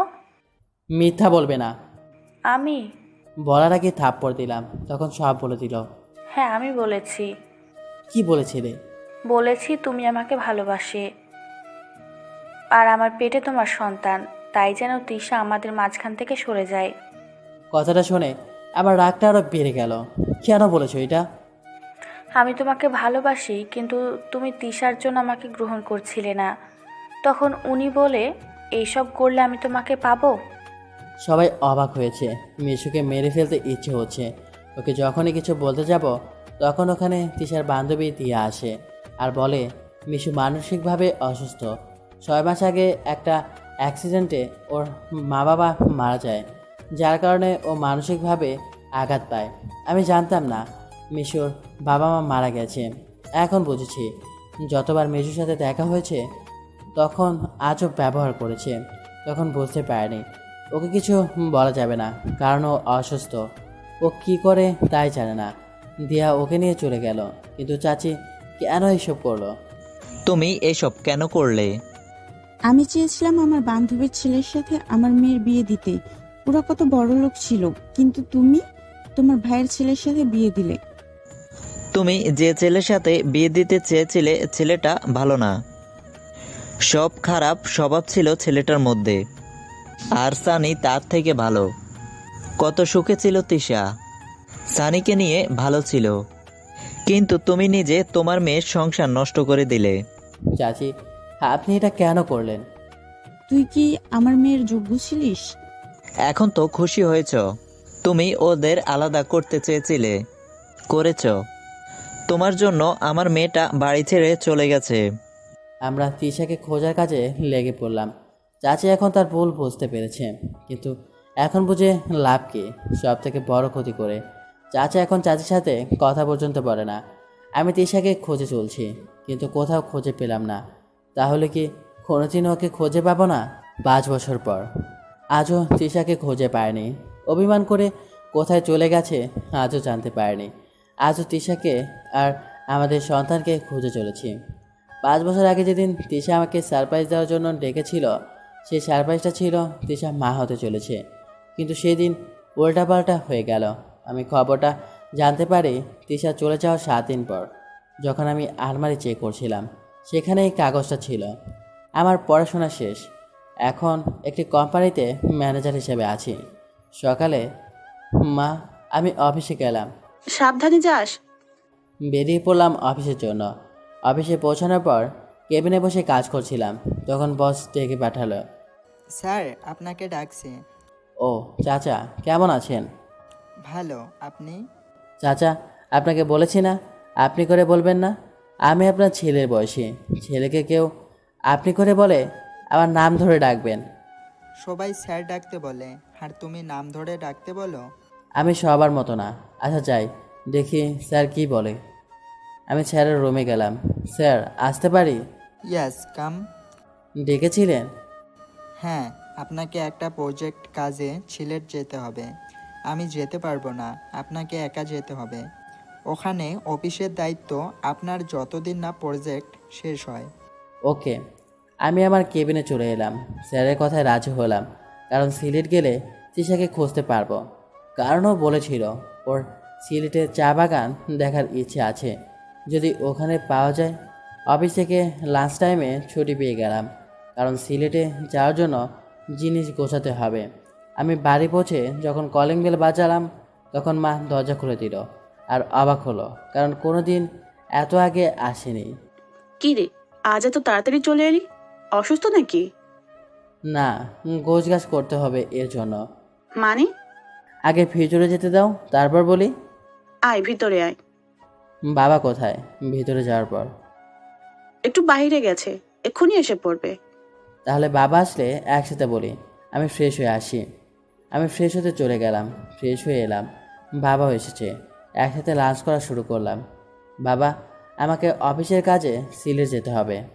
কতদিনের জন্য? প্রায় 2 মাস। এতদিন? ভালো হয়েছে, ওখানে তৃষাকে খুঁজতে পারবো। আর কতদিন খুঁজবি? যতদিন না খুঁজে পাই। জিনিসপত্র গুছিয়ে নিলাম। রাতের ছাদে বসে আকাশ দেখছি। একসময় তৃষা আর আমি একসাথে বসে আকাশ দেখতাম। তখন গ্রামে ছিলাম। গ্রামে রাতের আকাশ দেখতে অনেক সুন্দর লাগে। তৃষা চলে যাওয়ার পর আমরা শহরে আসি। গ্রামে বেশি যাওয়া হয় না, কারণ ওখানে তৃষার স্মৃতিতে ভরপুর। জানি না কোথায় আছে, কিন্তু একদিন ঠিকই খুঁজে বের করব। রাতে ঘুম আসে না, কী করব? তৃষা আমার সব কিছু নিয়ে চলে গেল, আর আমাকে রোবট বানিয়ে দিয়েছে। সকালে বাসা থেকে বেরিয়ে পড়লাম এয়ারপোর্টের উদ্দেশ্যে। সেখান থেকে প্লেনে করে সিলেট যাব। এতে সময় কম লাগবে। প্লেনে ওঠার কিছু সময় পর সিলেট পৌঁছে গেলাম। এয়ারপোর্টের বাইরে দাঁড়িয়ে আছি। কোম্পানির গাড়ি আসার কথা, কিন্তু এখন আসেনি। কিছু সময় পরে একটা গাড়ি এসে থামলো। গাড়ি থেকে একটা মেয়ে বেরিয়ে আসলো। সরি স্যার, দেরি হওয়ার জন্য। আপনি কে? এখানে? আমি মিতু, আর রবিন স্যার আসতে পারেনি তাই আমাকে পাঠিয়েছেন। ওহ চলেন। গাড়িতে ওঠার পর, স্যার আপনার নামটা জানো কি? আমাকে নিতে এসেছো আর আমার নাম জানো না? মনে হচ্ছে মাথা ফাটিয়ে দিই। নাম বলতে সমস্যা কোথায়? আমাকে বকছেন? না, মোহিনীর কথা বুঝলো কিভাবে? অফিসে চলেন। স্যার এই না মাত্র এলেন, এখনই অফিসে যাবেন? তো সোজা অফিসে যাব। ওকে স্যার, আই অফিসে নিয়ে যাও। অফিসে চলে এলাম। আমি অফিসে ঢুকতেই সবাই দাঁড়িয়ে গেল, হয়তো আশাই করেনি। আমাকে দেখে রবিন এগিয়ে এলো। স্যার আজই চলে এলেন? আজ রেস্ট নিতেন। আমি এখানে বসে থাকার জন্য আসিনি। আমার কেবিন কোথায়? সরি স্যার, আসুন। কেবিনে যাওয়ার পর, স্যার এটা আপনার কেবিন, আর মিস মিতু আপনার পিএ। যতদিন এই প্রজেক্ট কাজ করবেন আপনাকে সাহায্য করবে। ওকে যান, প্রজেক্টের ফাইলগুলো নিয়ে আসুন। Okay sir. কিছু সময় পর মৃত্যু ফাইল নিয়ে এলো। ফাইল প্রয়োজন হলে ডাকবেন। আপনারা কাজে যান এখন। মৃত্যু বাইরের ডেস্কে গেল। সেখানে তার সাথে ওর বান্ধবী নেহা কাজ করে। কি রে, নতুন স্যার কেমন? একদমই রোবট, আর সব সময় রাগী ভাব নিয়ে থাকে। আমার ওনাকে দেখলেই ভয় লাগে। আমি আগেই জানতাম, রবিন স্যার বলেছিল নতুন যে আসছে উনি অনেক রাগী। আগে বলিসনি কেন? তোকে তো বলতে চেয়েছিলাম, তুই শুনিসনি। এর সাথে কাজ করব কিভাবে? এর তো রাগ দেখানো ছাড়া আর কিছুই করতে পারে না। কি আর হবে, বেশি করলে যা হয়। আমি তো ভেবেছিলাম। যা ভেবেছিলিস তার উল্টো। রবিন স্যারকে বলে আমার জায়গাটা অন্য কাউকে দিতে বল না। কেউ যাবে না, অফিসে ঢুকে যা দিল তাতে কেউই রাজি হবে না। হলে আমি শেষ। অফিসে কিছু কাজ দেখলাম, তারপর মৃত্যুকে ডেকে পাঠালাম, আর আমার জন্য কোথায় থাকার ব্যবস্থা হয়েছে সেখানে নিয়ে যেতে বললাম। মৃত্যু আমাকে সেখানে নিয়ে গেল। স্যার আপনি এখানেই থাকবেন, আর আপনার জন্য ইনি রান্না করবেন। আর কোনো প্রয়োজন হলে আমাকে কল করবেন, আমি পাশের কিছুটা দূরেই থাকি। আপনার নাম্বারটা তো দিয়ে যান। ও সরি, এই যে। মৃত্যু চলে গেল। আমি ফ্রেশ হয়ে নিলাম, শপিং করতে গেলাম, আর সাথে তৃষাকে খুঁজছি। কিছু প্রয়োজনীয় জিনিসপত্র কিনলাম। তারপর শাড়ি কেনার জন্য গেলাম। মিতু যখন আমার সাথে এসেছে তাহলে ওকে একটা গিফট দেওয়া দরকার। মিস মিতু, একটা শাড়ি পছন্দ করে দিন তো। কেন স্যার? কাউকে গিফট করব, কোনটা দিলে ভালো হবে? এটা দিলে ভালো হবে।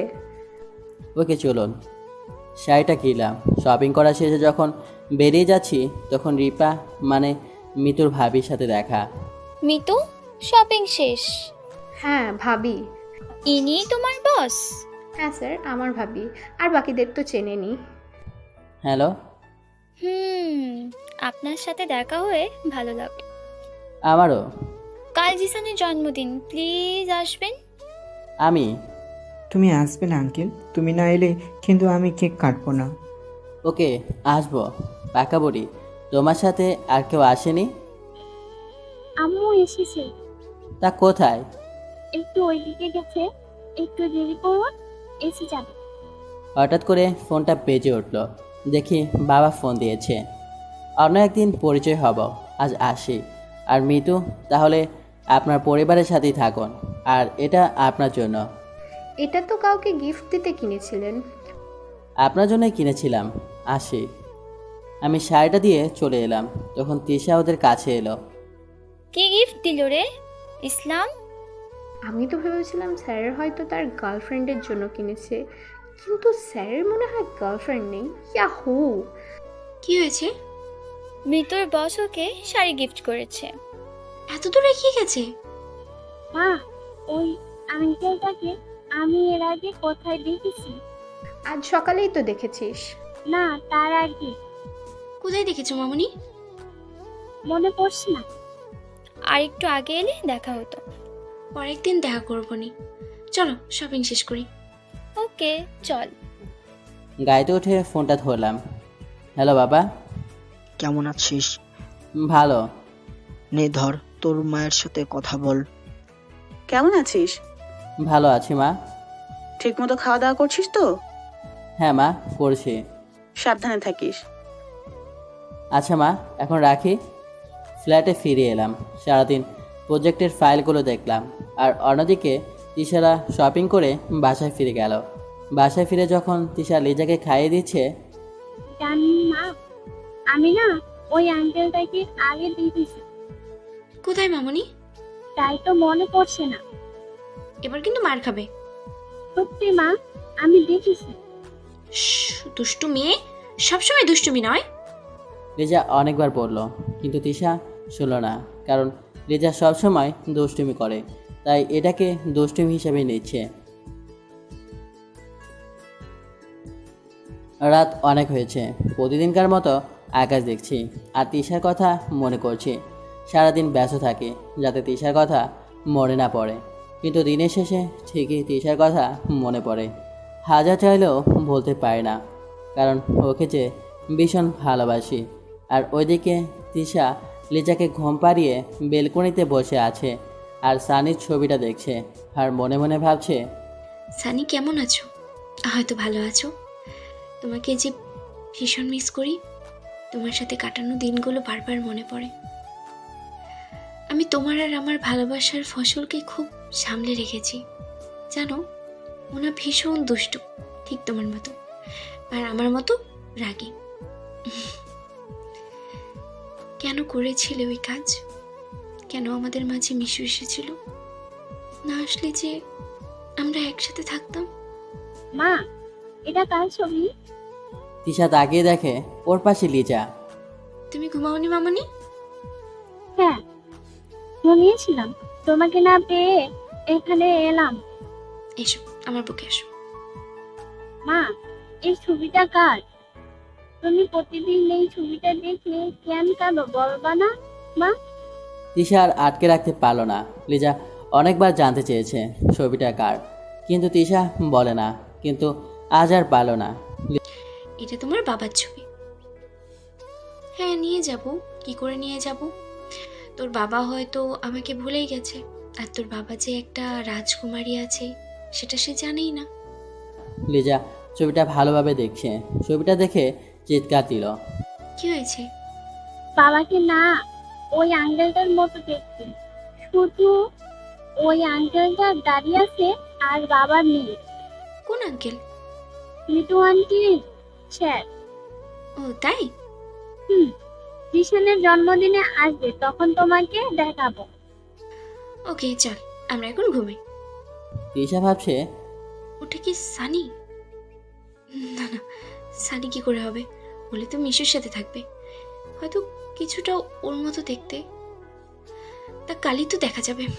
কিন্তু লিজা যে বলল দাঁড়িয়ে আছে আর নেই, আমার কাছে যে ছবিটা আছে সেটাতে 5 বছর আগে। এখন সানি কেমন দেখতে হয়েছে তা তো জানি না।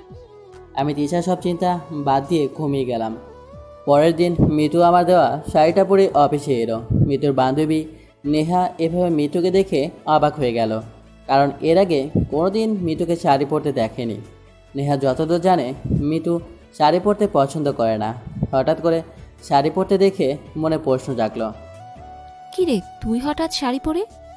আগে বল শাড়িটা কেমন হয়েছে? অনেক সুন্দর, কিন্তু তুই তো শাড়ি পরিস না। আজ পরেছি তো। না, তাই বললাম। কাল তোকে শপিং মলে দেখলাম, কত ডাকলাম শুনলিই না। আর তোর সাথে একটা ছেলে ছিল। ও, স্যারের সাথে শপিং করতে গেছিলাম। কি? তুই না বলেছিলিস তোর জায়গায় অন্য একজনকে দিতে? তাহলে কাল তার সাথে শপিং করতে গেলি? স্যার এখানকার কিছুই ভালোভাবে চিনে না, তাই। চিনে না, অন্য কিছু। আর কিছুই নয়। তোর মুখ দেখে তো মনে হচ্ছে না। তোকে আমি 10 বছর ধরে চিনি। তুই কেমন আচরণ করিস তা জানি, কিন্তু আজ অন্যরকম মনে হচ্ছে। সত্যি করে বলতো, কারো প্রেমে টেমে পড়লি নাকি? হ্যাঁ পড়েছি, কিন্তু সে অনেক রাগী। কিন্তু সে অনেক ভালো। কে সে? আমাদের নতুন ম্যানেজার। মানে সানি স্যার? হ্যাঁ। স্যার যদি বিবাহিত হয়? যদি বিবাহিত হতো তাহলে সাথে করে ওনার বউকেও নিয়ে আসতো। যদি গার্লফ্রেন্ড থাকে? আমার মনে হয় না ওনার গার্লফ্রেন্ড থাকলে আমাকে এই শাড়িটা গিফট করতো।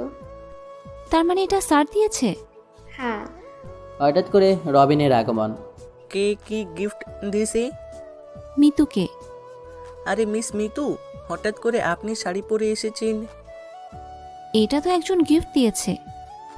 আমি ডেস্কে গেলাম, স্যার এসে যদি দেখে গল্প করছি তাহলে রাগ করবেন।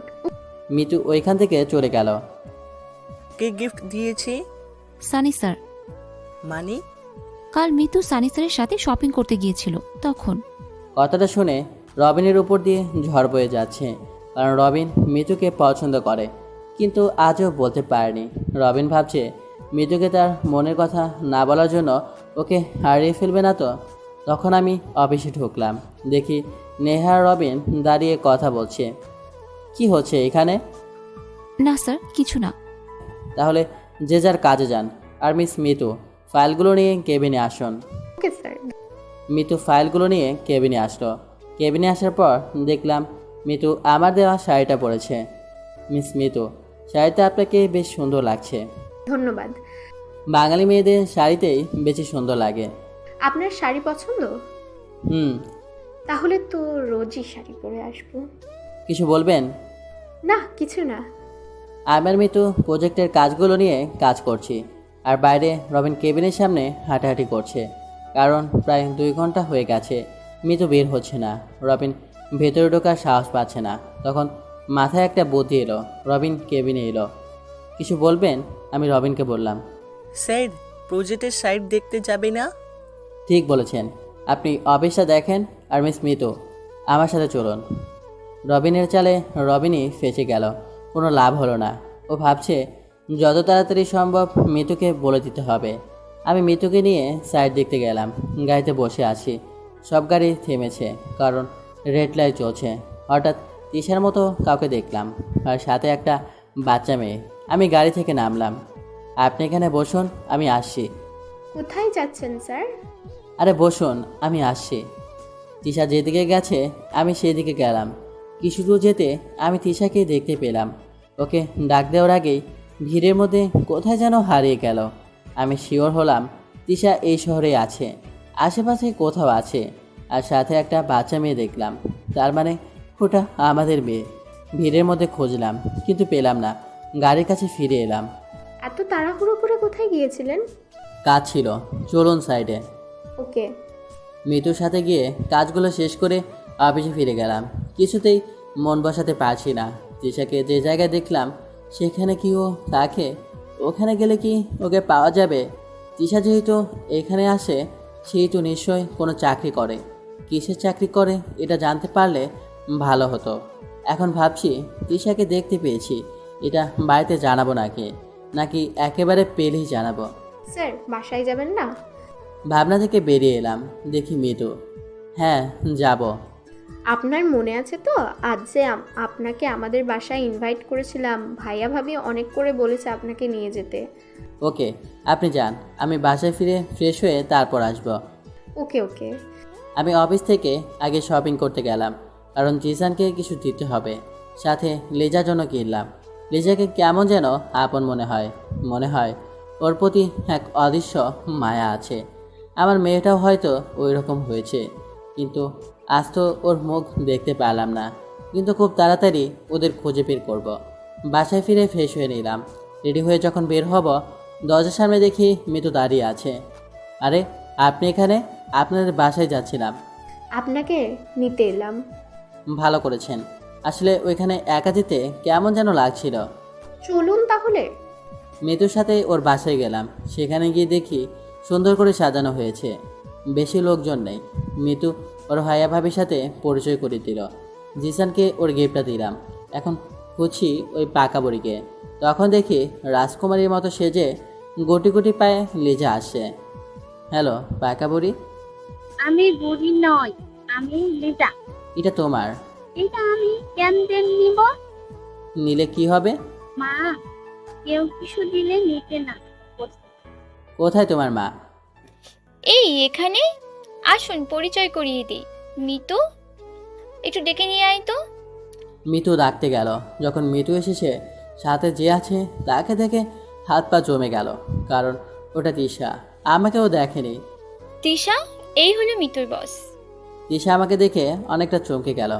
তখন আমাকে দেখে তৃষা যখন চলে যাবে, তখন আমি হাতটা ধরি। ওর হাতটা ছাড়িয়ে নিয়ে চলে যায়। হঠাৎ করে তৃষার হাত ধরাতে সবাই অবাক হয়ে যায়।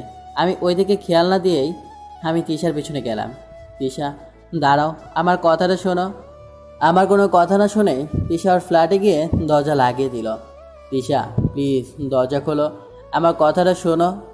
না, আমি কোনো কথা শুনবো না। তৃষার গলা শুনে বোঝা যাচ্ছে ও কাছে। প্লিজ একবার শোনো, সেদিন যা হয়েছিল তাতে আমার কোনো দোষ ছিল না। আমি কোনো কথা শুনতে চাই না। অনেক চেষ্টার পরেও হলো না। আমি আবার মৃতদের ফ্ল্যাটে ফিরে এলাম। সবাই আমার দিকে প্রশ্ন নিয়ে তাকিয়ে আছে। আমি লিজার কাছে গেলাম। সেখানে হাঁটু গেড়ে বসে ওকে জড়িয়ে ধরে কেঁদে দিলাম। সবাই এতে আরও অবাক হলো। তুমি কাছে কেন আঙ্কেল? ফিরে পাবার আনন্দে।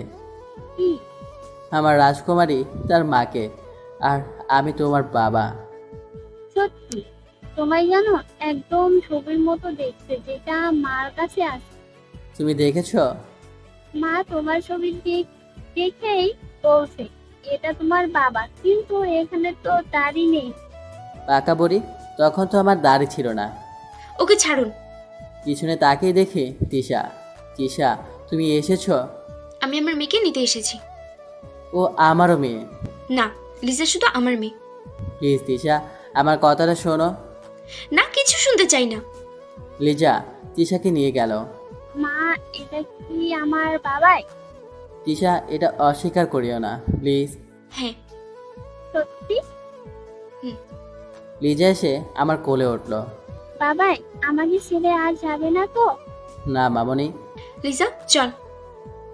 না, আমি বাবাইয়ের সাথে থাকবো। তুমি বাবাই চাও নাকি আমাকে? লিজা কি যেন ভাবলো, তারপর আমার কানে কানে বলল, বাবাই মা রেগে আছে, কারোর কথা শুনলে না। আমি এখন যাই, তুমি কোথাও যাবে না, কিন্তু আমি আবার আসবো। এটা বলে তৃষার সাথে চলে গেল। তৃষাকে দেখে বুঝলাম অনেক রেগে আছে। এখন কিছু করা যাবে না, কারণ ও রেগে থাকলে যে কোনো কিছু করতে পারে। যা করার কাল থেকেই করতে হবে। যা রাগ করেছে তাতে রাগ ভাঙাতে অনেক সময় লেগে যাবে। আমি এতক্ষণ খেয়াল করিনি যে আশেপাশে লোকজন আছে। সবাই অবাক হয়ে তাকিয়ে আছে আমার দিকে। এতক্ষণ যা হলো হয়তো কেউ বুঝতে পারেনি। তাহলে আপনিই সেই যে তিশাকে ধোকা দিয়েছেন?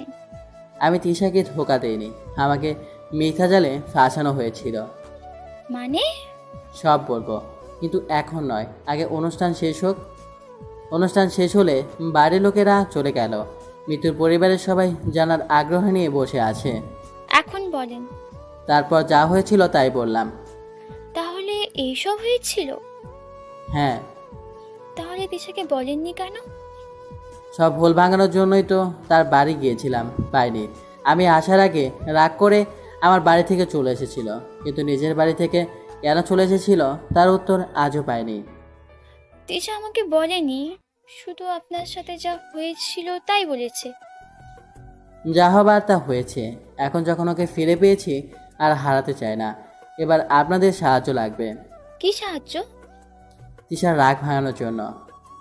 ওকে, আমি করব, কিন্তু ও যেন জানতে না পারে আমি আপনাকে সাহায্য করেছি।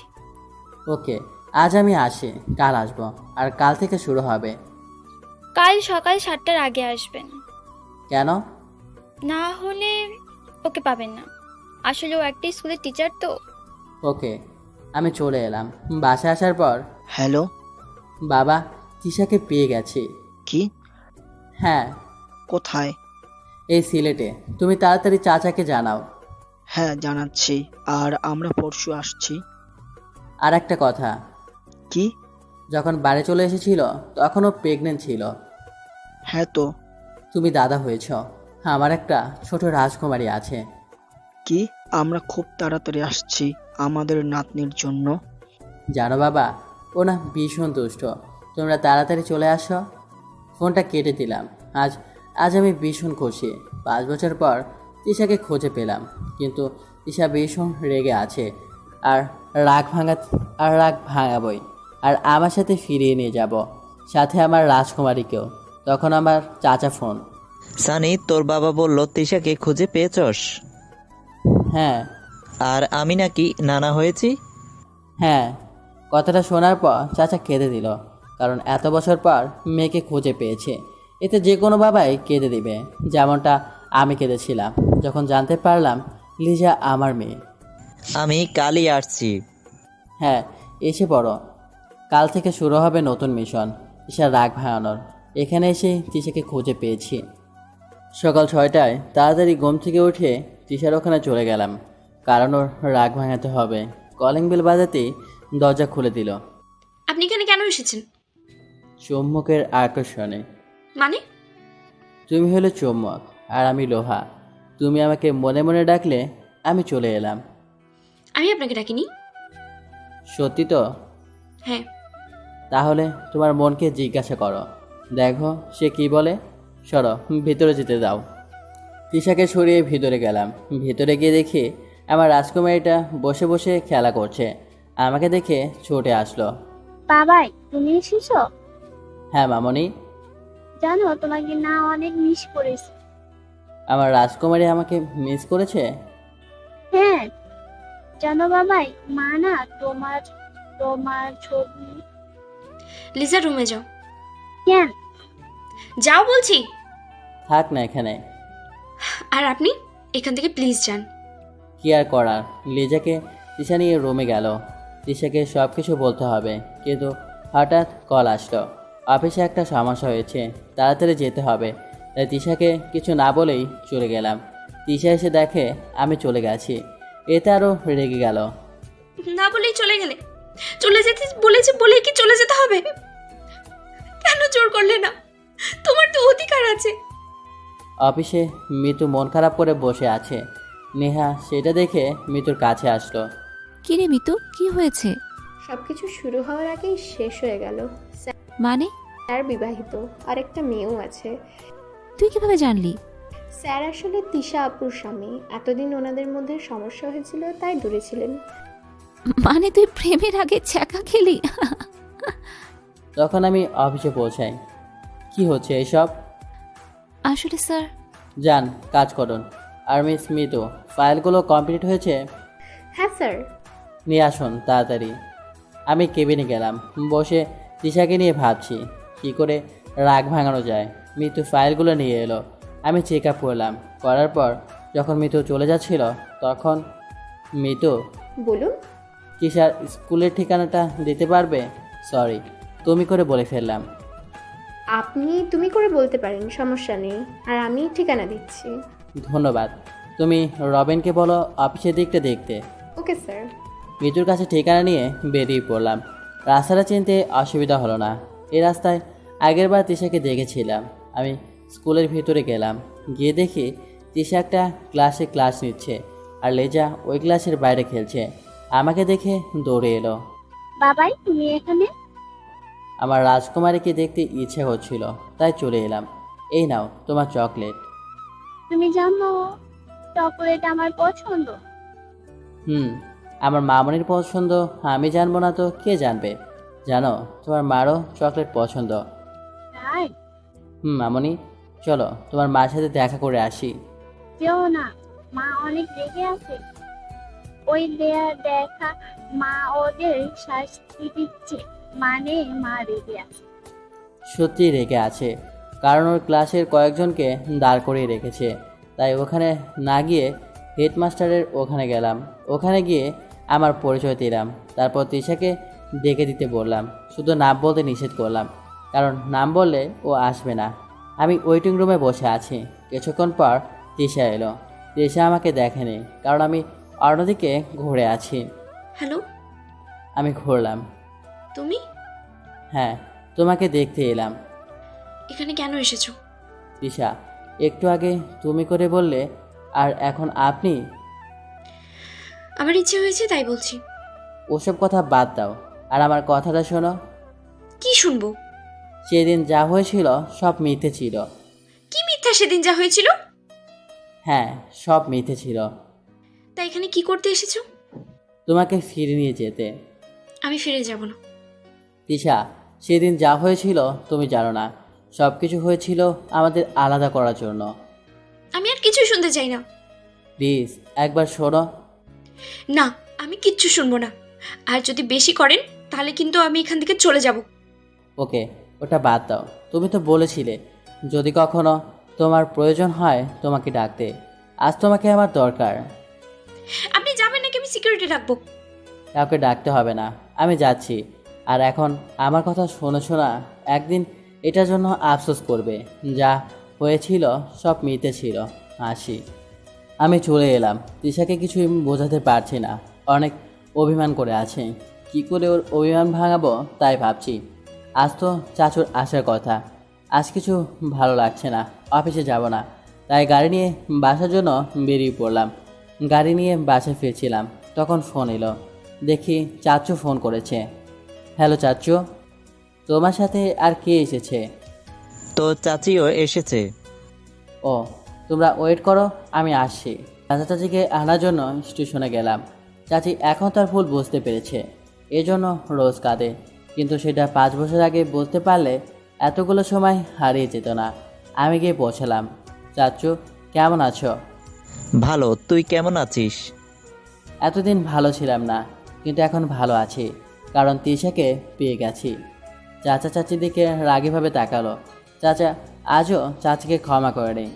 চাচু, চলো গাড়িতে সব বলি। গাড়ি চলতে থাকলো। তিশার সাথে সব ঠিক হয়ে গেছে? না চাচু, ও এখন অভিমান করে আছে। তুই সব কিছু বলেছিস? না, বলতে পারিনি। তুমি তো ওকে জানো, যখন রাগ করে তখন কারো কথাই শোনে না। তা ঠিক। আর আমার নাতনি কই? ওর সাথে বিকালে দেখা করব। এখন নয় কোনো। তোমার মেয়ে আমাকে বেশিক্ষণ দেখা করতে দেয় না। তোমাদের দেবে কিনা জানি না। একদম ঠিক বলেছিস। চাচা চাচিকে নিয়ে বাসায় এলাম। বাসায় ফিরে চাচা চাচিকে ফ্রেশ হতে বলে আমি খাবারের ব্যবস্থা করলাম। সবাই একসাথে খাবার খেলাম। এখন চাচা চাচিকে লেজার সাথে দেখা করাতে হবে, কিন্তু কীভাবে করাবো তাই ভেবে পাচ্ছি না। পরে মিতুর কথা মনে হলো, একমাত্র ওই পারে লিজাকে নিয়ে আসতে। তাই ওকে ফোন দিলাম। Hello sir. তুমি এখন কোথায়? অফিসে। আজ তোমার ছুটি, শুধু একটা কাজ করতে হবে। কিন্তু অনেক কাজ আছে যে। সেটা অন্যজনকে করতে বলো, আর বলো আমি করতে বলেছি। আচ্ছা স্যার, কাজটা কি? তুমি বাসায় ফিরে লিজাকে নিয়ে আমার বাসায় এসো। কেন স্যার? লিজার নানা নানি ওকে দেখবে। ও কি করে নিয়ে আসবো? তিশা আপু কি নিয়ে আসতে দেবে? তুমি বলবে জিসান আর লিজাকে নিয়ে ঘুরতে বের হবে, তাই বলে এখানে নিয়ে আসবো। Okay sir. চাচা চাচির সাথে লিজার দেখা করাতে পারলে ভালো হবে, আরও ভালো হবে যখন তিশার সাথে দেখা করাতে পারবো। বিকালে দিকে লিজাকে নিয়ে আসবো। বিকালে বসে চাচুর সাথে গল্প করছিলাম, তখন কলিং বেল বেজে উঠল। দরজা খুলে দেখি লিজাকে নিয়ে এসেছে। লিজা এসে কোলে ওঠে। বাবাই, তুমি কেমন আছো? এতক্ষণ ভালো ছিলাম না, কিন্তু এখন আমার মামনি এসেছে, এখন ভালো আছি। আচ্ছা, এরা কে? এরা তোমার নানা নানি। লিজা ওর নানা নানির কাছে গেল। লিজাকে পেয়ে ওনারা ভীষণ খুশি। আমি মৃত্যুর সাথেও পরিচয় করিয়ে দিলাম। ওরা গল্প করতে ব্যস্ত। আর চাচাকে বেশি খুশি দেখতে পাচ্ছি। লিজাকে পেয়ে অনেক খুশি। কিছু সময় থাকার পর মৃত্যু লিজাকে নিয়ে চলে গেল। লিজা যেতে যাচ্ছিল না, কিন্তু যতদিন তিশার অভিমান ভাঙাতে না পারি লিজাকে বলে দিয়েছি ওর মাকে না বলতে, যে ও আমার কাছে এসেছিল। রাতে সবাই একসাথে খেলাম। কাল মা বাবা আসবে, তাদের নিয়ে যেতে হবে, তাদের নিতে যেতে হবে। তিশা লিজাকে ঘুম পাড়াচ্ছে। আচ্ছা মা, তুমি বাবাইয়ের উপর কেন রাগ করে আছো? তোমার বাবাই আমাকে কষ্ট দিয়েছিল আর সরি বলেনি, তাই। যদি বাবাই সরি বলে তাহলে মাফ করে দিবে, তাহলে আমরা একসাথে থাকতে পারবো। হ্যাঁ মা, আমার যেমন বাবাই আছে তোমারও বাবাই আছে না? হ্যাঁ আছে। তাহলে কোথায়? আমাকে নিয়ে যাবে? হ্যাঁ যাব। তোমার বাবা মা আমার কি হয়? তোমার নানা নানি। ভীষণের মতো? হ্যাঁ। আচ্ছা এখন ঘুমাও, কাল তো তাড়াতাড়ি উঠতে হবে। বলতে গিয়ে থেমে গেল, কারণ আমি রেজাকে মানা করেছি বলতে যে কালোর দাদু দাদিরা আসবে। কাল কি? ঘুমাও তো মা। আই দুষ্টু, সবসময় দুষ্টুমি। পরের দিন মা বাবা এসে পড়েছে, তাই বাবা মাকে আনার জন্য গেলাম। গিয়ে দেখি বাবা মা এসে পৌঁছে গেছে। কেমন আছিস? অনেক ভালো। তিশা কোথায়? মা, তুমি তো তোমার বৌমাকে জানোই, কারো কথা শোনে না। এখন কিছু ঠিক হয়নি। না বাবা, আমরা এসে গেছি, সব ঠিক করে দেব। তোমাদের কথা শুনবে, আমার কথা তো শুনতেই চায় না। চল এখনই। না বাবা, ও তো এখন স্কুলে আছে। স্কুল কোন? তিশা এখানেই চাকরি করে। আগে বাসা চলো, ফ্রেশ হয়ে নাও, তারপর যা করার করো। হ্যাঁ চল। বাবা মাকে নিয়ে বাসা চলে এলাম। সবাই একসাথে বসে গল্প করছে। আজই যাবে সবাই তিশার ওখানে, তিশাকে সব সত্যি কথা বলতে। আর আমি জানি তিশা বাবা মা কারো কথা অমান্য করবে না। তারপর সব কিছু ঠিকঠাক হয়ে যাবে আগের মতো। সন্ধ্যায় সবাইকে নিয়ে তিশার ওখানে যাচ্ছি। ওখানে পৌঁছানোর পর সবাইকে ভিতরে যেতে বললাম। আমি গেলাম না, বাবা বারবার যেতে বলল, কিন্তু সাহস হলো না। এখন শুধু অপেক্ষা, কি হয় জানা নেই কি হবে, কিন্তু যা হবে তা ভালোর জন্যই হবে। অনেকক্ষণ ধরে বসে আছি, ভেতরে কী চলছে কিছু জানতে পারছি না। কিছুক্ষণ পরে বাবার ফোন এলো, ফোনটা ধরলাম। হ্যালো বাবা। হ্যাঁ উপরে আয়। তিশাকে সব কিছু বলেছ? তুই আগে উপরে আয়, তারপর বোঝাচ্ছি। কোনো সমস্যা হয়েছে? আসলে বুঝতে পারবি। বুকে অসীম সাহস নিয়ে যাচ্ছি, তবুও ভয় হচ্ছে। অবশেষে সব বাধা দূর করে পৌঁছালাম। ভিতরে গিয়ে দেখি সবাই বসে আছে। তিশা কিছুটা কাঁদছে, হয়তো সবাইকে ফিরে পাওয়ার জন্য, না অন্য কারণ আমার জানা নেই। আমি যেতেই নেই, তোর অপরাধী তোর সামনে, তুই বিচার কর। তিশা আমার দিকে এগিয়ে আসে। আমারও ভয় করছে, মনে মনে বলছি, মা কার কাছে তোমার এই ছোট ছেলেকে ছেড়ে দিলে? আমার 12টা বাজিয়ে দেবে। এখন তিশার চোখ দেখে মনে হলো অনেক রেগে আছে। চোখ দিয়ে অগ্নিগিরির লাভা বের হচ্ছে, যা আমাকে পুড়িয়ে দেবে। তিশা এসে আমার হাতটা ধরলো, টানতে টানতে বেডরুমে নিয়ে গেল। আসার সময় দেখলাম আমার রাজকুমারীটা নানা নানি দাদা দাদিকে পেয়ে ভীষণ খুশি, কিন্তু আমার কি হবে তাই ভাবছি। তিশা বেডরুমে নিয়ে এসে দরজা বন্ধ করে দিল। দরজা বন্ধ করে আমার কাছে এসেই থাপ্পড় দিল। মারলে কেন? আগে বলিসনি কেন? কি বলিনি? যা ছিল সব মিথ্যে ছিল। তোমাকে বলার চেষ্টা করেছি, তুমি শোনোনি। আজ থেকে শুনবো। 5 বছর আগে শুনলে এত কষ্ট পেতে হতো না। সেদিন যা পরিস্থিতি ছিল। তোমার ভালোবাসায় বিশ্বাস ছিল না? ছিল তো। তাহলে অবিশ্বাস করেছিলে কেন? সেদিন যা হয়েছিল এতে মাথা ঠিক ছিল না। তুমি তো বলতেই পারতে। বলার সুযোগ দিয়েছিলে? তার আগে কোথায় চলে গেলে খুঁজেই পেলাম না। এতক্ষণ জোরে ছিল, কিন্তু আমাকে ছেড়ে দিয়ে বিছানায় গিয়ে বসলো। আমি গিয়ে ওর পাশে বসলাম, ওর হাতটা ধরলাম। সেই দিন না হয় আমার ওপর রাগ করে আমার বাড়ি ছেড়ে চলে এসেছিলে, কিন্তু তোমার বাড়ি থেকে কেন চলে এসেছিলে? তিশা হাতটা আরো শক্ত করে ধরে বলতে শুরু করলো, সেই দিন কেন ওর বাবার বাড়ি ছেড়ে চলে এসেছিল। সেদিন যখন আমি বাড়ি চলে আসি, তখন বাড়ির ভেতরে ঢোকার জন্য দরজার কাছে এলাম। তখন দেখি দরজা খোলা। আমি ভিতরে ঢুকে যাই। তখন মার গলার সাথে আরেকটা গলা শুনতে পাই। সেটাকে দেখার জন্য কিছুটা এগিয়ে যাই। গিয়ে দেখি সোফায় মা বসে আছে আর সাথে মিশু। ধন্যবাদ আন্টি, আপনি যদি সাহায্য না করতেন তাহলে সানিকে আমি নিজের করে পেতাম না। ধন্যবাদ তো তোমাকে দেওয়া দরকার। তুমি যদি সানিকে নিজের জালে না ফাঁসাতে তাহলে এসব হতো না, আর আমার মেয়ের জীবন থেকে ওকে সরাতে পারতাম না। আমি চেয়েছিলাম আমার মেয়ের বিয়ে আমার বান্ধবীর ছেলের সাথে দিতে, কিন্তু তিশার বাবা তার ভাইপোর সাথে বিয়ে দিয়ে দিল। আজ আসি তাহলে। হ্যাঁ।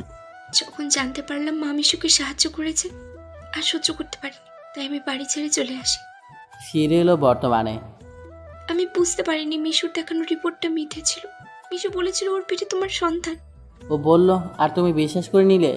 আমি তোমাকে কথা দিয়েছিলাম, কেউ আমাকে তোমার কাছ থেকে কেড়ে নিতে পারবে না, সেটা ভুলে গেলে?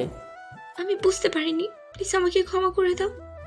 না, তোমাকে ক্ষমা করব না, তোমার জন্য অনেক কষ্ট পেয়েছি। আমি উঠে চলে যাচ্ছিলাম, তখন ও আমার হাতটা ধরলো আর আমাকে জড়িয়ে ধরলো। এই 5 বছর আমিও অনেক কষ্ট পেয়েছি, আর পেতে চাই না। আর কষ্ট পেলে আমি যে মরে যাব। এই পাগলি, তোমার কিছু হলে আমিও যে বাঁচবো না। আমিও জড়িয়ে ধরলাম। এখন বাইরে চলো, সবাই অপেক্ষা করছে। হ্যাঁ চলো। আমরা বাইরে এলাম, দেখি বাবা মা চাচা চাচি আমাদের জন্য বসে আছে। আমরা যেতেই, তাহলে মান অভিমান সব ঠিক হলো? দুজনে কেঁদে চোখ একদম লাল করে ফেলেছে। তোদের এই মান অভিমানের জন্য আমাদেরও কষ্ট পেতে হয়েছে। সরি বাবা। আজ থেকে আমরা আবার আগের মতো থাকবো, আর পরশু ফিরে যাব। বাবা যাওয়া সম্ভব নয়। কেন? সমস্যা কোথায়? আসলে আমি যে কাজের জন্য এসেছিলাম সেটা শেষ করতে আরও কয়েকদিন সময় লাগবে, আর তিশারও স্কুল আছে, এখান থেকে বদলি হতে সময় লাগবে। হ্যাঁ মা, কিন্তু আমি ভাবছি চাকরিটা ছেড়ে দেব। কেন? এতদিন তুমি ছিলে না, নিজের চলার জন্য চাকরি করতাম, কিন্তু এখন তুমি আছো। তুমি চাকরি করো, তাহলে আমি করব কেন? তাহলে তুমি কি করবে? সংসারের কাজ করব, তোমাকে ঘুম থেকে তুলে অফিসে পাঠাবো, আর সারাদিন মার সাথে আড্ডা দিব। ঠিক বলেছিস, অনেকদিন ধরে শাশুড়ি বৌমা মিলে আড্ডা দেই না, এখন থেকে রোজ দিব। যাক, স্কুলের ছোট ছোট বাচ্চাগুলো তোমার পানিশমেন্ট থেকে বেঁচে যাবে। কি বলতে চাও তুমি? তুমি যেভাবে তোমার শিক্ষার্থীদের দাঁড় করিয়ে রাখো সেটা থেকে বেঁচে যাবে।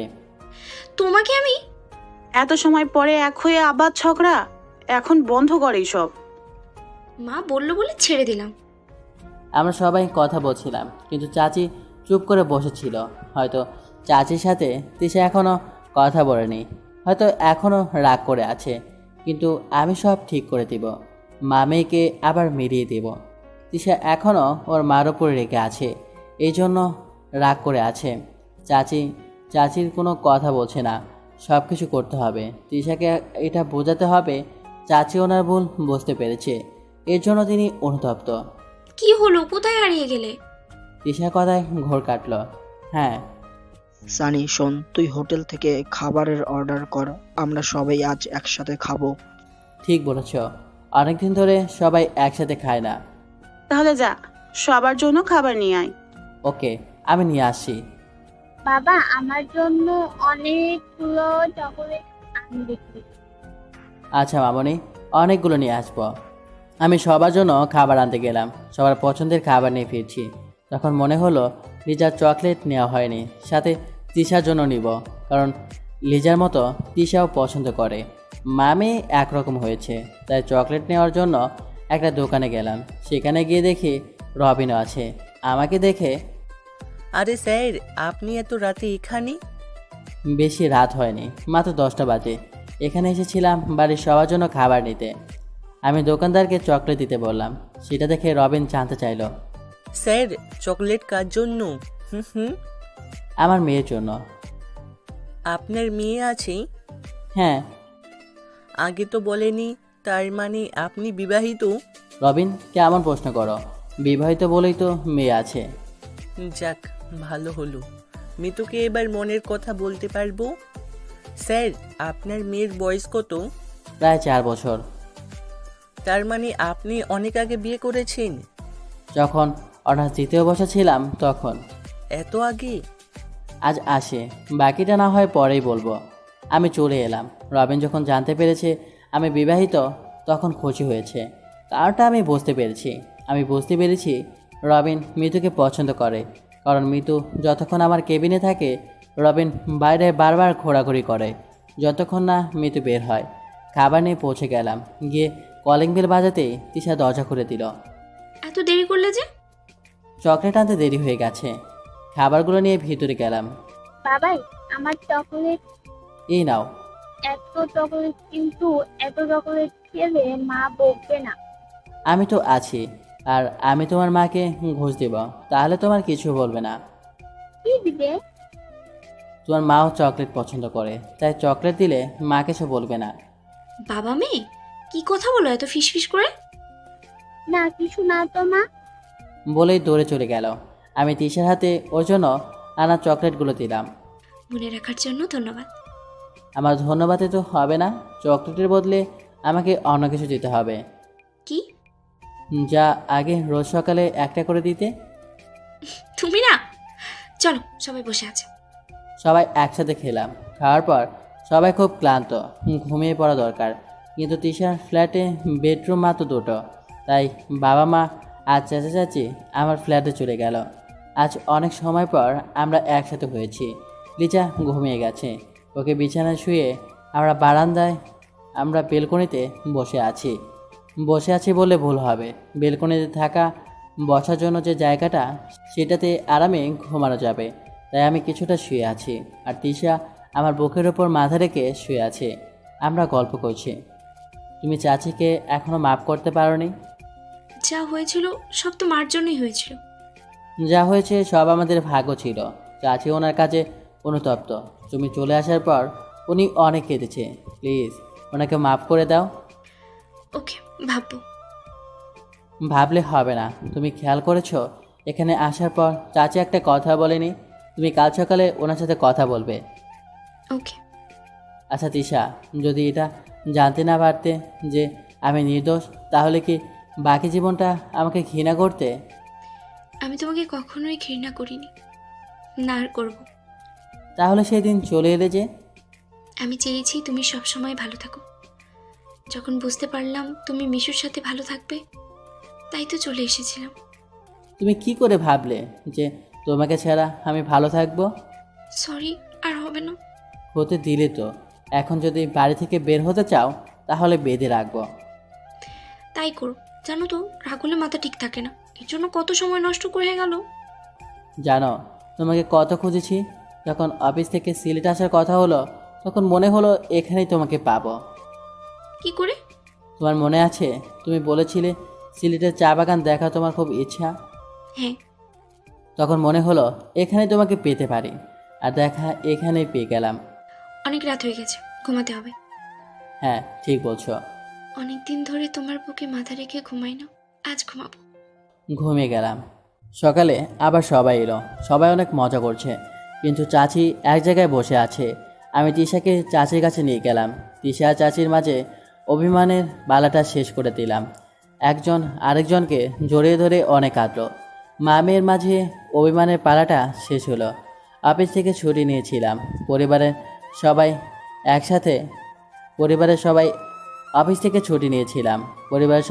একসাথে অনেক মজা করলাম। আমাদের সাথে মিতুর পরিবারও যোগ দিয়েছিল। বিকালে আমি আর তিশা ঘুরতে বের হয়েছি। লিজা আসেনি, ওর দাদা দাদি নানানির সাথে আছে। লিজা এদের পেয়ে আমাকে আর তিশাকে প্রায় ভুলেই গেছে। সন্ধ্যায় বাসায় ফিরে এলাম। আজ আমি আর তিশা একসাথে। লিজা ওর দাদা দাদির কাছে ঘুমিয়েছে। অনেকদিন পরে তিশা আর আমি একসাথে সময় কাটাচ্ছি, কিন্তু তিশা আমার ওপর রাগ করেছে। কিছুতেই বোঝাতে পারছি না। বেলকনিতে দাঁড়িয়েছিল, আমি গিয়ে ওকে পেছন থেকে জড়িয়ে ধরলাম। কি হয়েছে তোমার? কিছু হয়নি। কিছু তো হয়েছে নিশ্চয়ই, নয়তো তুমি এত রাগ করতে না। তুমি মিতুকে শাড়ি গিফট করেছিলে না? হ্যাঁ তো? সে তো তোমার প্রেমে হাবুডুবু খাচ্ছে। মানে কেন? তুমি যে মিতুর বস ছিলে সেটা আমি জানতাম না। মিতু বলেছিল ওর বস খুব রাগী, তার জন্য আমি বুদ্ধি দিয়েছিলাম বসকে ওর প্রেমে ফেলতে, তাহলে ও বেঁচে যাবে। কিন্তু তুমি ছাড়া আজ পর্যন্ত কারো প্রেমে পড়েনি। সত্যি তো? হ্যাঁ, কিন্তু মিতু মেয়েটা দেখতে অনেক সুন্দর। কি বললে? যদি কোনো মেয়ের দিকে তাকাও না তাহলে চোখ তুলে নেব। তাহলে তুমি আইডিয়াটা কেন দিয়েছিলে? আমি জানতাম না কি ওরা তুমি ছিলে। ও তাই? চলো ঘুমিয়ে যাই। আজ ঘুমাতে ইচ্ছে হচ্ছে না। তাহলে কি করবে? এত বছর পরেও তোমাকে বোঝাতে হবে? বুঝিয়ে দিলে ভালো হয়। তাহলে বুঝিয়েই দিই। দিশাকে কোলে তুলে নিলাম, বিছানায় নিয়ে শুয়ে দিলাম। তারপর ইতিহাস। সকালে তিশার ডাকে ঘুম থেকে উঠলাম। আজ বাবা মা চাচা চলে যাবে, আমরা কয়েকদিন পরে যাব। তাই সবাইকে ট্রেনে তুলে দিয়ে তিশা আর লিজাকে স্কুলে নামিয়ে দিয়ে আমি অফিসে গেলাম। অফিসে কাজ করছি। একটা প্রয়োজনে আমি রবিনের কেবিনে যাচ্ছি। কেবিনে ঢোকার সময় দেখলাম রবিন প্রপোজ করার প্র্যাকটিস করছে। মিস্টার রবিন, এভাবে প্র্যাকটিস না করে মিস্টার মিতুকে সরাসরি বলে দিন। স্যার আপনি?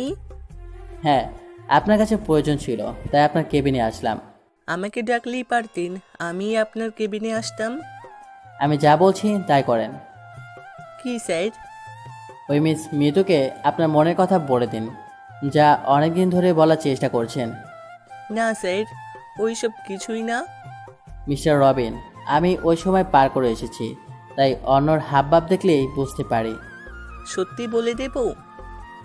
হ্যাঁ বলে দিন, দেরি হয়ে গেলে পস্তাতে হবে। কিন্তু স্যার, আপনাকে দেখে আগে রাগী মনে করেছিলাম, কিন্তু আপনি তো বেশ মিশুক। আমি কাজে ফাঁকে দিলে রাগ দেখাই, না দিলে নয়। আপনাকে যে কাজ দিয়েছিলাম পুরো করেছেন? হ্যাঁ স্যার। ওকে গুড, এগুলো নিয়ে আসুন। অফিস শেষ করে তিশা আর লিজাকে আনতে গেলাম। সেখানে তিশা আমাকে বাকি টিচারগুলোর সাথে পরিচয় করে দিল। ফেরার সময় লিজা বায়না ধরলো ঘুরতে যাবে, তাই আমরা একটা পার্কে ঘুরতে গেলাম। আমি আর তিশা গাছের উপর বসে আছি। তিশা আমার কাঁধে মাথা রেখে আছে, আর আমাদের মেয়ে লিজা আমার কোলে মাথা রেখে শুয়ে আছে। এই মুহূর্তটাকে খুব এনজয় করছি। জীবন থেকে অনেক সময় চলে গেছে এই মান অভিমান নিয়ে, আর সময় নষ্ট করতে চাই না। বাকিটা জীবন সবার সাথে কাটিয়ে দিতে চাই। আমরা পার্কে বসে গল্প করছি, তখন দেখি রবিন আর মিতু পার্কে এসেছে, আর রবিন মিতুকে প্রপোজ করার প্রস্তুতি নিচ্ছে। তিশা চলো। কোথায় যাবে? চলো, গেলেই বুঝতে পারবে। আমরা ওই জায়গায় গেলাম। আমি তিশাকে দেখালাম রবিন মিতুকে প্রপোজ করছে। মিতু ম্যানেজার বেচারা কত কষ্ট করে প্রপোজ করলো। আমাদের দেখে, আপু তুমি? হ্যাঁ, ঘুরতে এসেছিলাম, দেখলাম ছেলেটা তোকে প্রপোজ করছে, তাই দেখতে এলাম। ছেলেটা কে? কলিগ। তুমি জানো কিভাবে? স্যার আপনি এইখানেই? এইভাবে আমি তিশাকে বললাম। মানে? ওরা আমার অফিসেই কাজ করে। তার মানে কতদিন ধরে চলছে এসব? আগে শুরু তো হতে দাও। আমি সাহস না দিলে রবিন আজও বলেই পারতো না। তার মানে অফিসের কাজ বাদ দিয়ে লাভপুরের কাজ করছো? আরে না, শুধু ওদেরটা। আর মিতু বেচারা তোমাকে অনেক দিন ধরে তোমাকে পছন্দ করে, বলার চেষ্টা করছে, কিন্তু বলতে পারেনি, তাই বেচারাকে গ্রহণ করে নাও।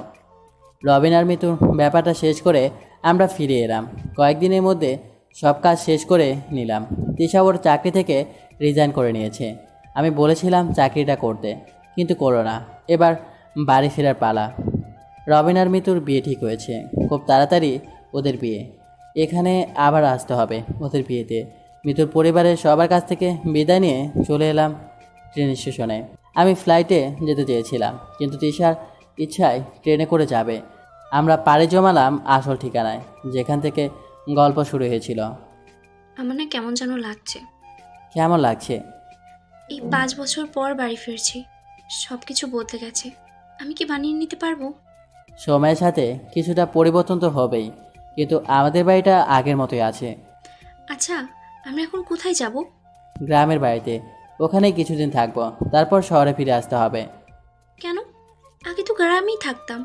আরে আমার চাকরি আছে না, আর শহরে থাকার জন্য একটা ফ্ল্যাট কিনেছি, যেমনটা তুমি চেয়েছিলে। ও, তিশা আমার কাঁধে মাথা রেখে ঘুমিয়ে গেছে, আর লিজা তো অনেক আগেই ঘুমিয়ে গেছে। আজ আমিও অনেক খুশি, যা হারিয়েছিলাম সব ফিরে পেয়েছি, আর কিছুই হারাতে দেব না। অনেক সময় পর আমরা ট্রেনে এসে পৌঁছালাম। তিশা আর লিজাকে নিয়ে স্টেশনে নামলাম। বাড়ির সবাই এসেছে আমাদের নিতে। আমরা সবাই গ্রামের বাড়ির উদ্দেশ্যে রওনা দিলাম। অনেক সময় পরে আমিও গ্রামে এলাম। তিশা চলে আসার পর গ্রামে মাত্র 2বার এসেছিলাম, আর আসাও হয়নি। বাবা মা আসলেও আমি আসিনি। আমি আসার আগে বাবা মাকে একটা কথা বলেছিলাম, হয়তো সেটা করে রেখেছে। তিশা জানেই না তিশার জন্য সামনে একটা সারপ্রাইজ অপেক্ষা করছে, হয়তো সেটা দেখলে চমকে যাবে। শুধু সময়ের অপেক্ষা। অবশেষে গ্রামের বাড়ি এসে পৌঁছালাম। আমরা গাড়ি থেকে নামার পর তিশা চমকে গেল। এসব কি? বুঝতে পারবে, আগে ভিতরে চলো। বল না। আগে ভিতরে চলো, গেলেই দেখতে পারবে। আমরা সবাই ভিতরে যেতেই তিশা বাড়ির ভিতরে ঢুকে অবাক হয়ে গেল। পুরো বাড়িটা সাজানো, মনে হচ্ছে কোনো বিয়ে বাড়ি। প্লিজ বল না, এগুলো কি? তুমি রুমে চলো, ফ্রেশ হয়ে নাও, তারপর সব বলবো। আমরা রুমে গেলাম। রুমটা তো আগের মতোই আছে। আমি তো আগের মতোই আছি। এই রুমের অনেক স্মৃতিতে পরিপূর্ণ, তাহলে কি করে রুমটা বদলাতে দেই? হ্যাঁ, শুধু মাঝখানে কিছু সময় নষ্ট হয়ে গেছে। যা চলে গেছে সেটা তো আর ফিরে পাবো না, কিন্তু এখন থেকে বাকিটা সময় একসাথে চলবো। এখন ওইসব থাক, আগে ফ্রেশ হয়ে নাও। আমরা ফ্রেশ হয়ে নিলাম, তারপর তিশাকে নিয়ে রুমের বাইরে এলাম, যেখানে সবাই অপেক্ষা করছে। তিশা, তুমি এতক্ষণ জানতে চাইলে না এসব কি? হ্যাঁ। আজ কত তারিখ তোমার মনে আছে? তিশা আমার দিকে তাকালো। তুমি মনে হয় ভুলে গেছো। মন খারাপ হয়ে গেল। তিশা কিভাবে আমার বিবাহবার্ষিকী বলতে পারে? তিশা আমার দিকে এগিয়ে এলো, আমার হাতটা ধরলো। তোমার সাথে কাটানো 1 মিনিটও ভুলিনি, তাহলে এটা কি করে ভুলবো? তাহলে আজ কি? আমাদের বিবাহবার্ষিকী। এভাবে মুভি আর কতক্ষণ দেখবো? আমি আর তিশা তাকিয়ে দেখি দিশা আর মিশু। মিশুকে দেখার পর তিশার মুখটা কালো হয়ে গেল। আমার হাতটা শক্ত করে ধরলো, মনে হচ্ছে কেউ ছিনিয়ে নিয়ে যাবে। মিশু আমাদের কাছে এলো। তিশা আপু, আমি যা করেছি এতে হয়তো তুমি আমাকে ক্ষমা করবে না। আসলে মা বাবাকে হারানোর পর আমি কি করেছি তা নিজেই জানি না। তিশা, ওকে ক্ষমা করে দাও।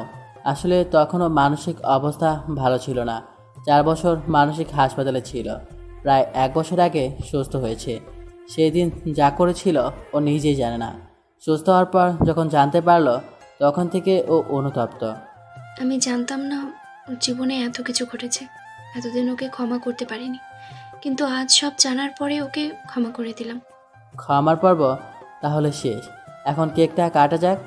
তারপর আমরা সবাই অনেক আনন্দ করলাম। জীবনে যা হারিয়েছিলাম সব ফিরে পাবার আনন্দ। রাতে সেই বাগানে বসে আছি, যেখানে আমি আর তিশা বসে চা দেখতাম। কিছুক্ষণ পরে তিশা এসে আমার পাশে বসলো, কাঁধে মাথা রাখলো। তোমার মনে আছে আগে আমরা এখানে অনেক সময় কাটিয়েছি? তুমি যখন কিছু বলোনি, তাহলে আমি ভুলবো কি করে? বাড়ির সব ঠিক আছে, শুধু এই বাগানের ফুল গাছগুলো শুকিয়ে গেছে। এটা যত্ন নেওয়া মানুষটা এতদিন ছিল না তো, তাই ওরকম রাগ করেছে। তোমার মজা করার অভ্যাসটা এখনো যায়নি। কথায় আছে না, অভ্যাস মানুষের দাস। এত তাড়াতাড়ি বদলায় কি করে? বদলাতে তো বলিনি, আমি চাই তুমি সারা জীবন এইভাবেই থাকো। ঘুমাতে যাবে না? অনেকদিন পর একসাথে বসে আছি, ইচ্ছে হয় না ঘুমাতে। তাহলে এইভাবেই সারা রাত গল্প করা যাক। আর সব অভিমান শেষ করে নতুন পথ চলা শুরু হয়েছে, আর থামতে চাইছে না। তো সমাপ্ত। আল্লাহ হাফেজ।